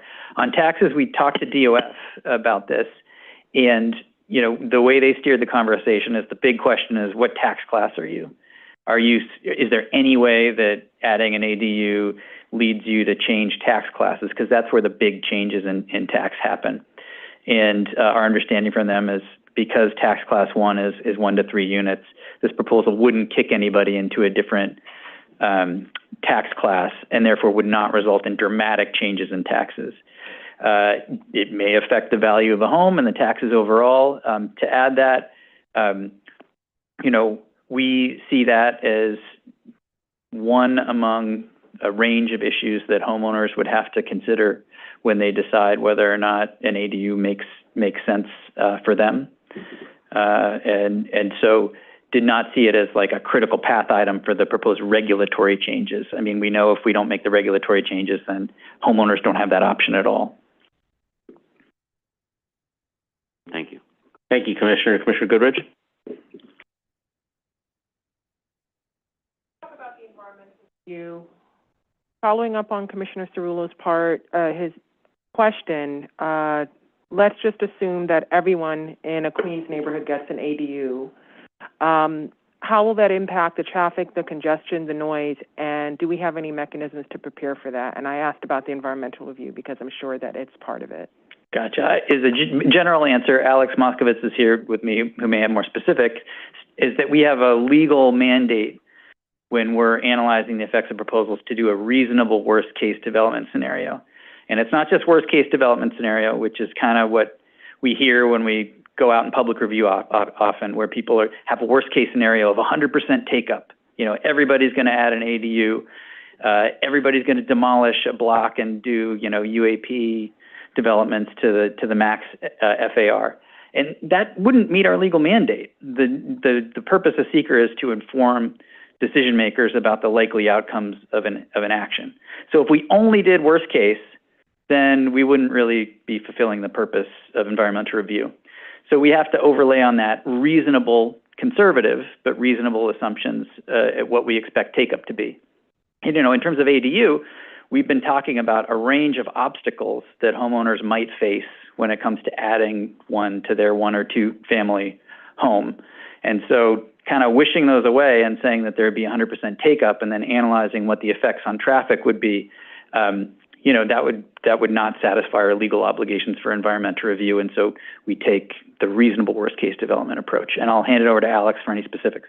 And I ask because this is what Staten Island, Queens, this is what a lot of residents say that they're afraid of, that it's going to lead to more congestion, more people, more noise, greater school sizes that they don't, you know, have the capacity to, or they, you know, it's going to change the character of the neighborhood. So I'm just wondering what in the environmental report at all, like, says about this. And, So,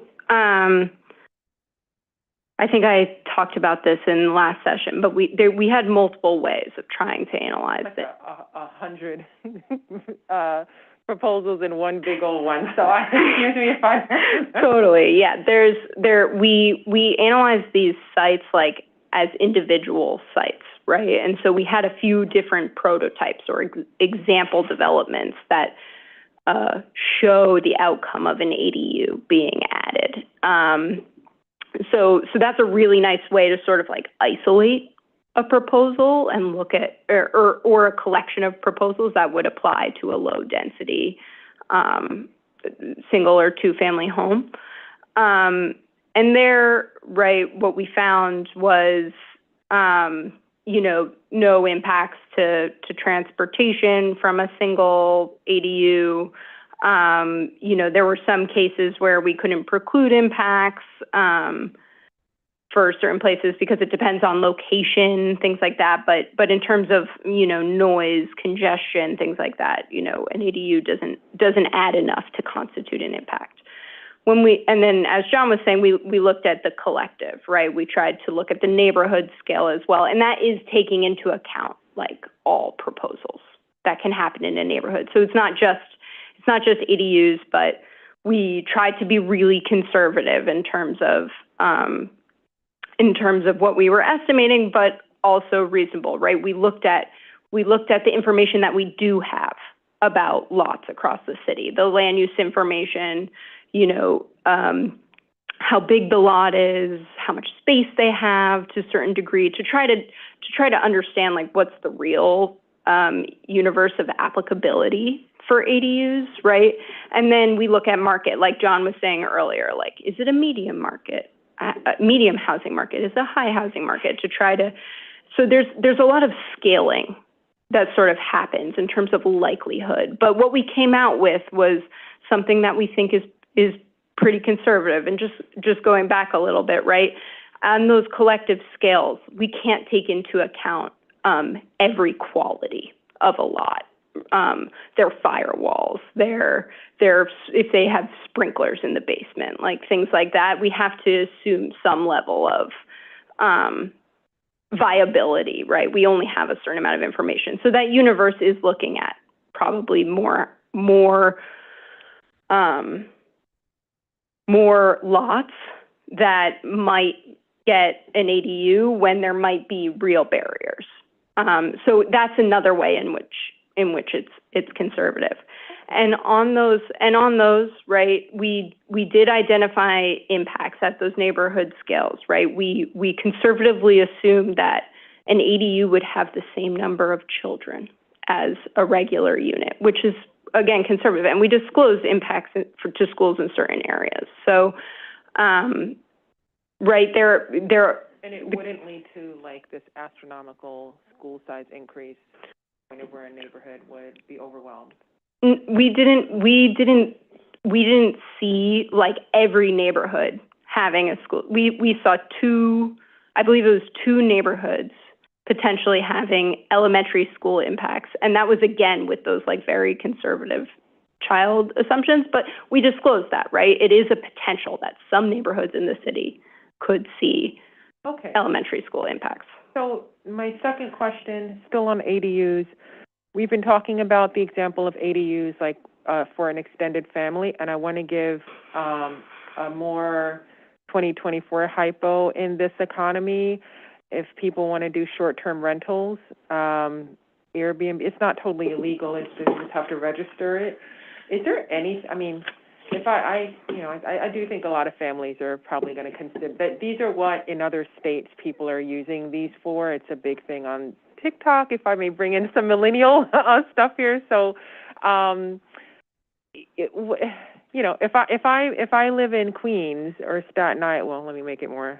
If I live in Queens and I want an ADU and I want to like rent it out as a short-term rental, sort of like a hotel, what do you come in and say that I can and cannot do with this zoning change?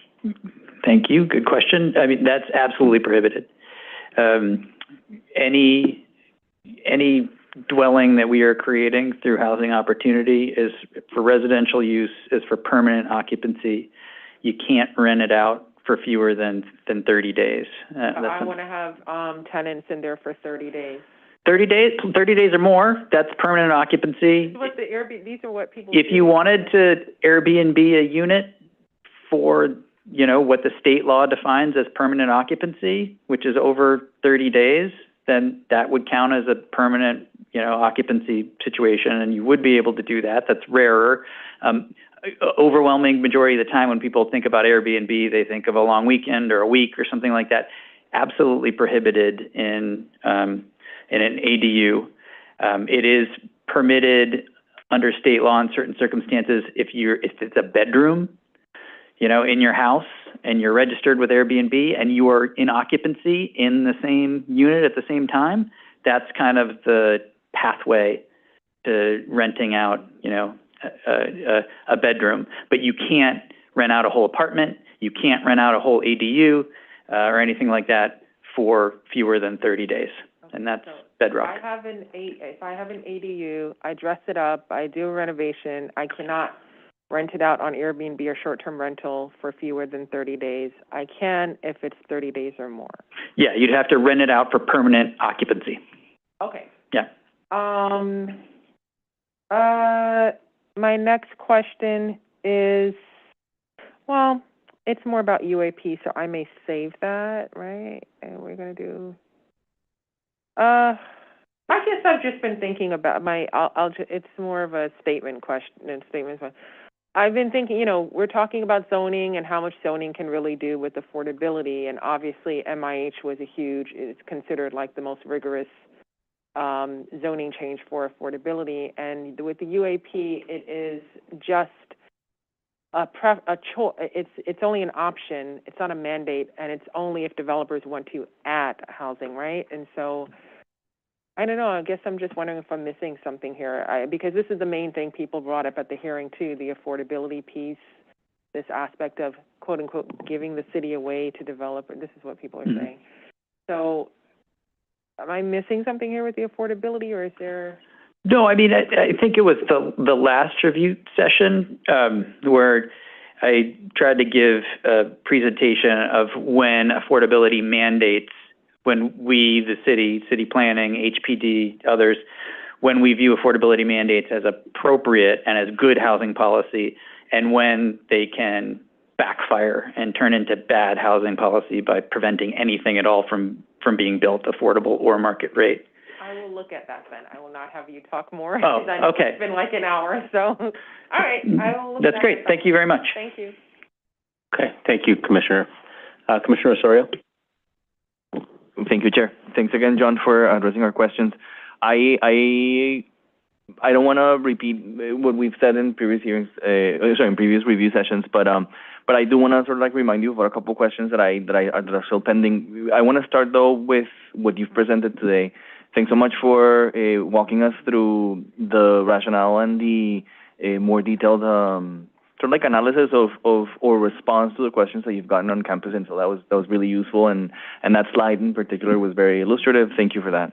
I specifically just wanted to quickly ask, what's your response to the borough president's proposal to remove public housing, and the reason why that's being proposed? I mean, in terms of the questions that we've discussed here, there's always been sort of like a concern about public land, specifically NYCHA campuses. I think your response has been very clear in terms of, you know, the fact that there are other existing processes there, but as we've discussed in the past, Commissioner Carmani, for example, was really clear in terms of the need to really engage the people that we're talking about, and you know, we haven't heard from them. My question really is help me understand why you don't think it's necessary to either exclude public land or require that in the case of public housing, specifically NYCHA, only properties that have gone through those planning processes where there's been significant community engagement and so far could take advantage of these measurements. Help me understand sort of like what's your response to that question? Thank you. Good question. So, you know, we have spoken with NYCHA at the highest levels, including head of strategic planning, head of real estate, also citywide council on presidents, because we do want to talk to tenant representatives as well. And, you know, they were loud and clear that all the progress that they've made in the last few years was attributable to the fact that their infill has been 100% affordable over the last 10 plus years now, that their current policy, in some instances enshrined in bodies of law and sometimes just voluntarily, is to, whether it's public housing trust or RAD Pact or campus infill, to seek tenant approval from the tenant, the resident association structures as they exist on a given campus. And they said those two things are why they've been able to actually make progress on certain campuses around the city. And so, you know, we want, through housing opportunity proposals, we want to do anything we can to support NYCHA as it works with tenants in order to turn the corner on campuses. And as we've seen, there are different solutions for every campus. There are multiple pathways at this point, and they work with tenant associations to figure out what the best one is. And so, I mean, we want to do anything we can to support that.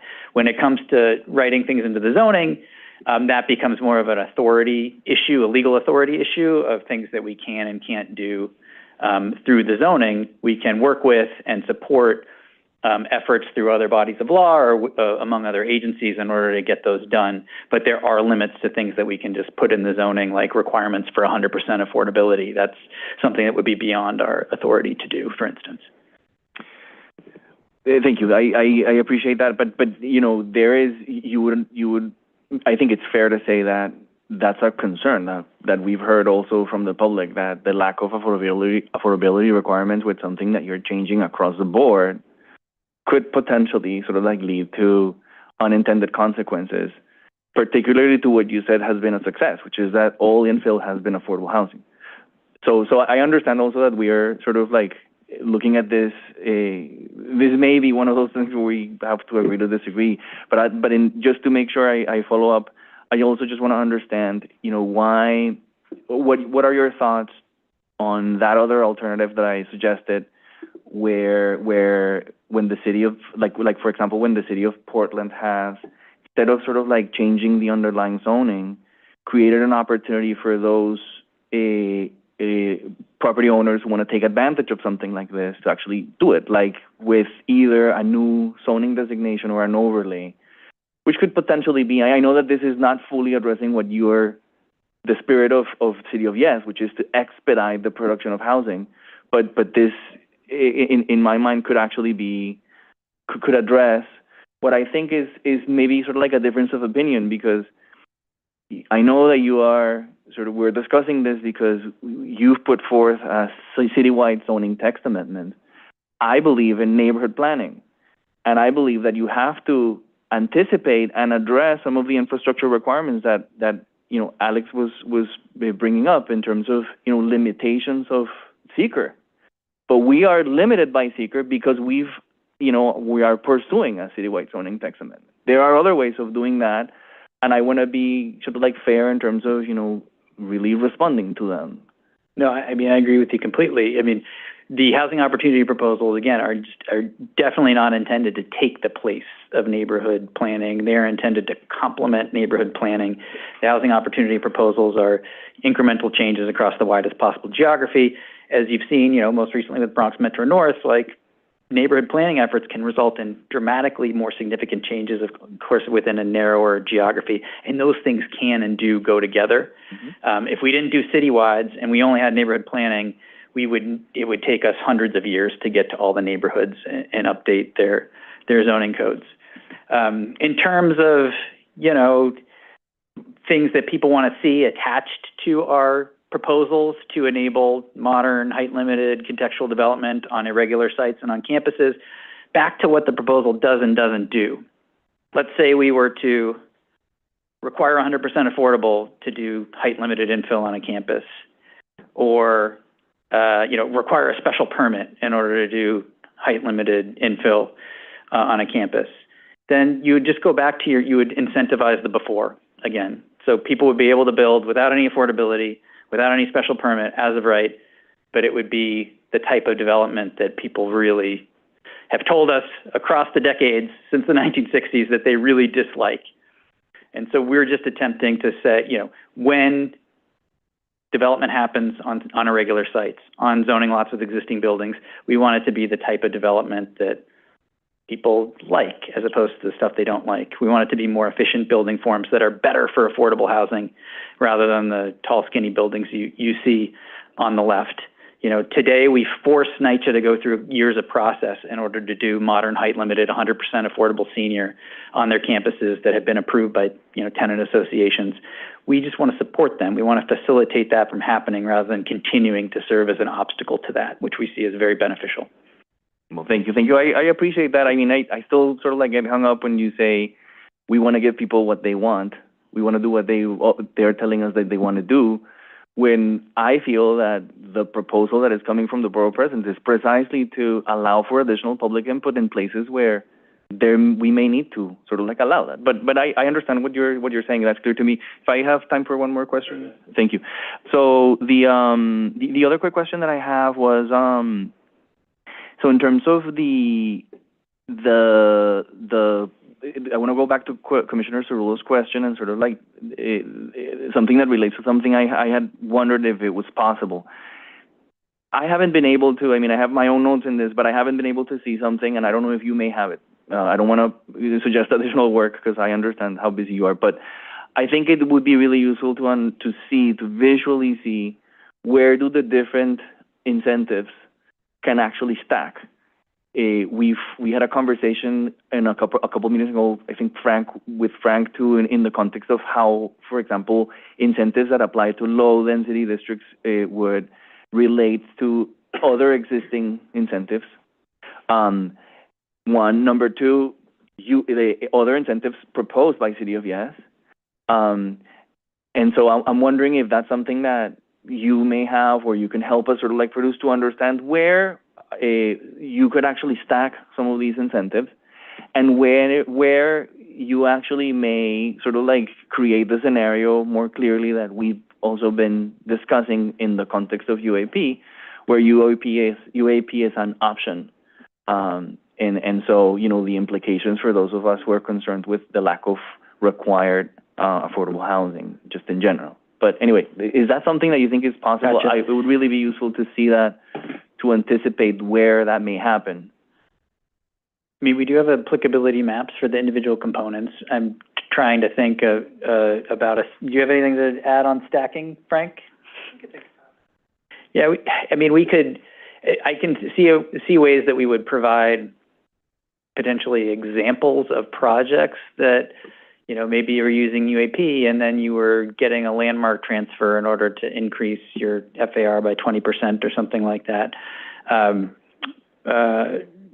Commissioner, is that the context you're talking about? You're talking about UAP plus, say, a landmark transfer, or are you talking about in the lower density areas like ADUs and things? I'm talking about both, like... Because I don't think that I don't know where the stacking would exist in the context of ADUs plus transit-oriented development or town center, but it could exist in the context of UAP with a landmarks transfer, to your point, John, in correct? a limited way. Yeah, it just, as with any other site, landmark transfers are intended to enable a 20% bump over whatever the max is, and that could work together with ADUs in an orderly way as intended. I'm having a hard time thinking of any... With UAP. Yeah. Yeah, you said ADUs. Yep, got it. In lower density districts, though, an ADU, those are for 1 and 2 family homes. Town center and TOD is intended to enable multifamily, so those are exclusive. Wouldn't apply to the same sites. Because I think that's something that is missing from the conversation. Like the presentation is laid out in terms of the different proposals, but looking at it from the existing zoning districts and understanding, what applies there or not in one place, I think would go a long way. Anyway, something for you to consider. I mean, parking is a good example too of something that is intended to work with, say you have a town center development in a low density commercial district. A crucial aspect of that is our proposal to eliminate parking requirements in that situation too, because one of the biggest obstacles to that 2, 3, 4 stories of residential above a commercial ground floor today is there's nowhere to put your parking for the commercial uses and the residential uses on the same lot, and so you're stuck with a taxpayer forever.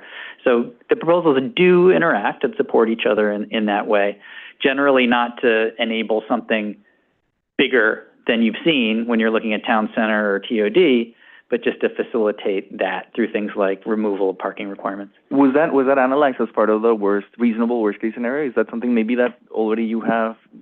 I would just... It definitely was analyzed, yeah, the way that, parking enables town center or TOD development. It sounds like you're looking for something more visual, so... Whatever you have, I mean, I don't want to create more work, but I think it would help me at least understand where that could happen. One last thing, and this is just a quick follow-up of something, nothing new, but along the same lines, I had mentioned that, there's the concern that it's really hard to sort of like puzzle up or understand the connection between what City of Yes for Housing Opportunity as a mechanism to accelerate housing supply relates to other sort of like strategies that the city is pursuing right now. So maybe building on the question about that interagency sort of like group, is there something you can provide to guide the public in terms of like how does this relate to whatever the city is doing in terms of a universal housing voucher, and in terms of social housing, even within the state, within the city, or in relation to the state? I mean, like one of the questions that is going through my mind is Assembly Gallagher proposes this really interesting social housing legislation. How do these things connect? I understand that you're focused on one part of this, but I hear over and over the public asking, okay, but that's just a housing supply thing. How are we going to get affordable housing? I hear you say UAP is the main part of this. It's very limited. So I don't know if there's anything that you can say in that regard. Or just not to go into UAP because we may need to sort of like return to that later. No, yeah, we see these things working together. Again, they're complementary initiatives. For the most part, whether you're into market rate housing or whether you're into community land trusts or whether you're into other forms of social housing, you still need the zoning to allow you to do what you want to do. And so I've been edified at certain types of meetings where we meet, like Manhattan Community District 3, for instance, where Cooper Square is active. Folks saying like these zoning changes help us do what we do, community land trusts there. It's similar in lower density parts of the city as well. It doesn't restrict you to only doing CLTs, but it supports CLTs in the way that it would produce mixed income housing, or the way it would support 100% affordable in locations around the city as well. So we see that as an important part of it. Vouchers,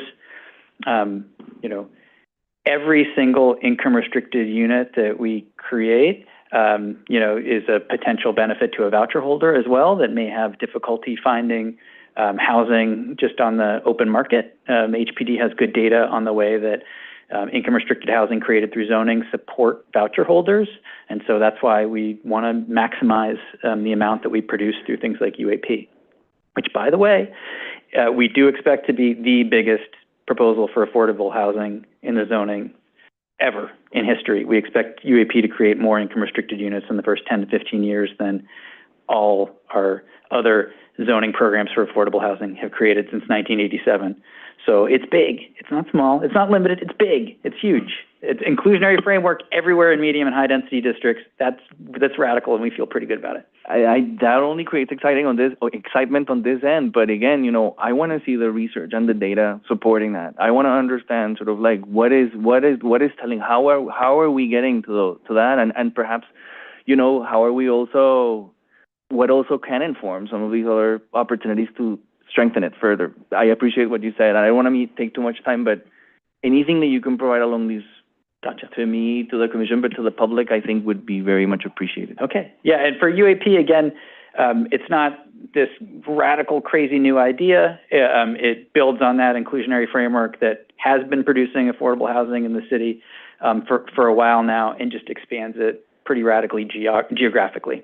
So instead of 13% of medium and high density districts where zoning and a tax incentive can work together to create affordable housing, it's going to be 100% now. And so we do expect an order of magnitude more affordable housing from it. And it's just building on our own experience and the way these things have interacted in the past. We can predict with greater certainty than we can for certain more novel components of the proposals. We can predict what we expect to happen. Thank you, John. I appreciate it. Thank you. Thank you, Commissioner. Before we close, let me just note for anybody who's watching, we do have applicability maps that are available community district by community district. And they can be found where, John? On the Housing Opportunity Clearinghouse website. If you go, I don't have the Housing Opportunity.nyc, correct? Is that what it is? Okay, well, I'm not certain, but if you Google City of Yes for housing opportunity, this is the thing that comes up, and it has all those applicability maps as well as one-pagers on individual components. Good. I think that's an important point, because the department spent a lot of time and energy to put that information out there, which is area by area, which pieces of this proposal could be applicable based on zoning. And then we did a environmental review, which analyzed, even within the context of what could be possible, what is the reasonable worst case scenario of what likely would happen. All of that information is out there, totally available to the public, and we encourage people to have a look at it because it's important, and a lot of work was done to be able to analyze that information and to make it public. So I just wanted to note that, because this is not, it's not a mystery. This is all work that has been done to date, and we want to make sure that people know it is there. There is individual proposal by proposal, one-page explainers. There is an annotated text of the zoning itself. There's an illustrated guide to the proposal. So all of this stuff is out there, and we encourage commissioners and certainly members of the public to take advantage of that. So John, we're going to leave it there today. So thank you very much. Sarah, let me turn to you and see if we have anything else on our agenda today. No, Chair Grodnick, there are no other items. Okay, thank you. And on housing opportunity, obviously we have a little bit more time for follow-ups. We will be coming back on the next round, so we'll look forward to that. And with that, thank you all very much for your time and attention today, and we are adjourned. The time is 4:52 p.m.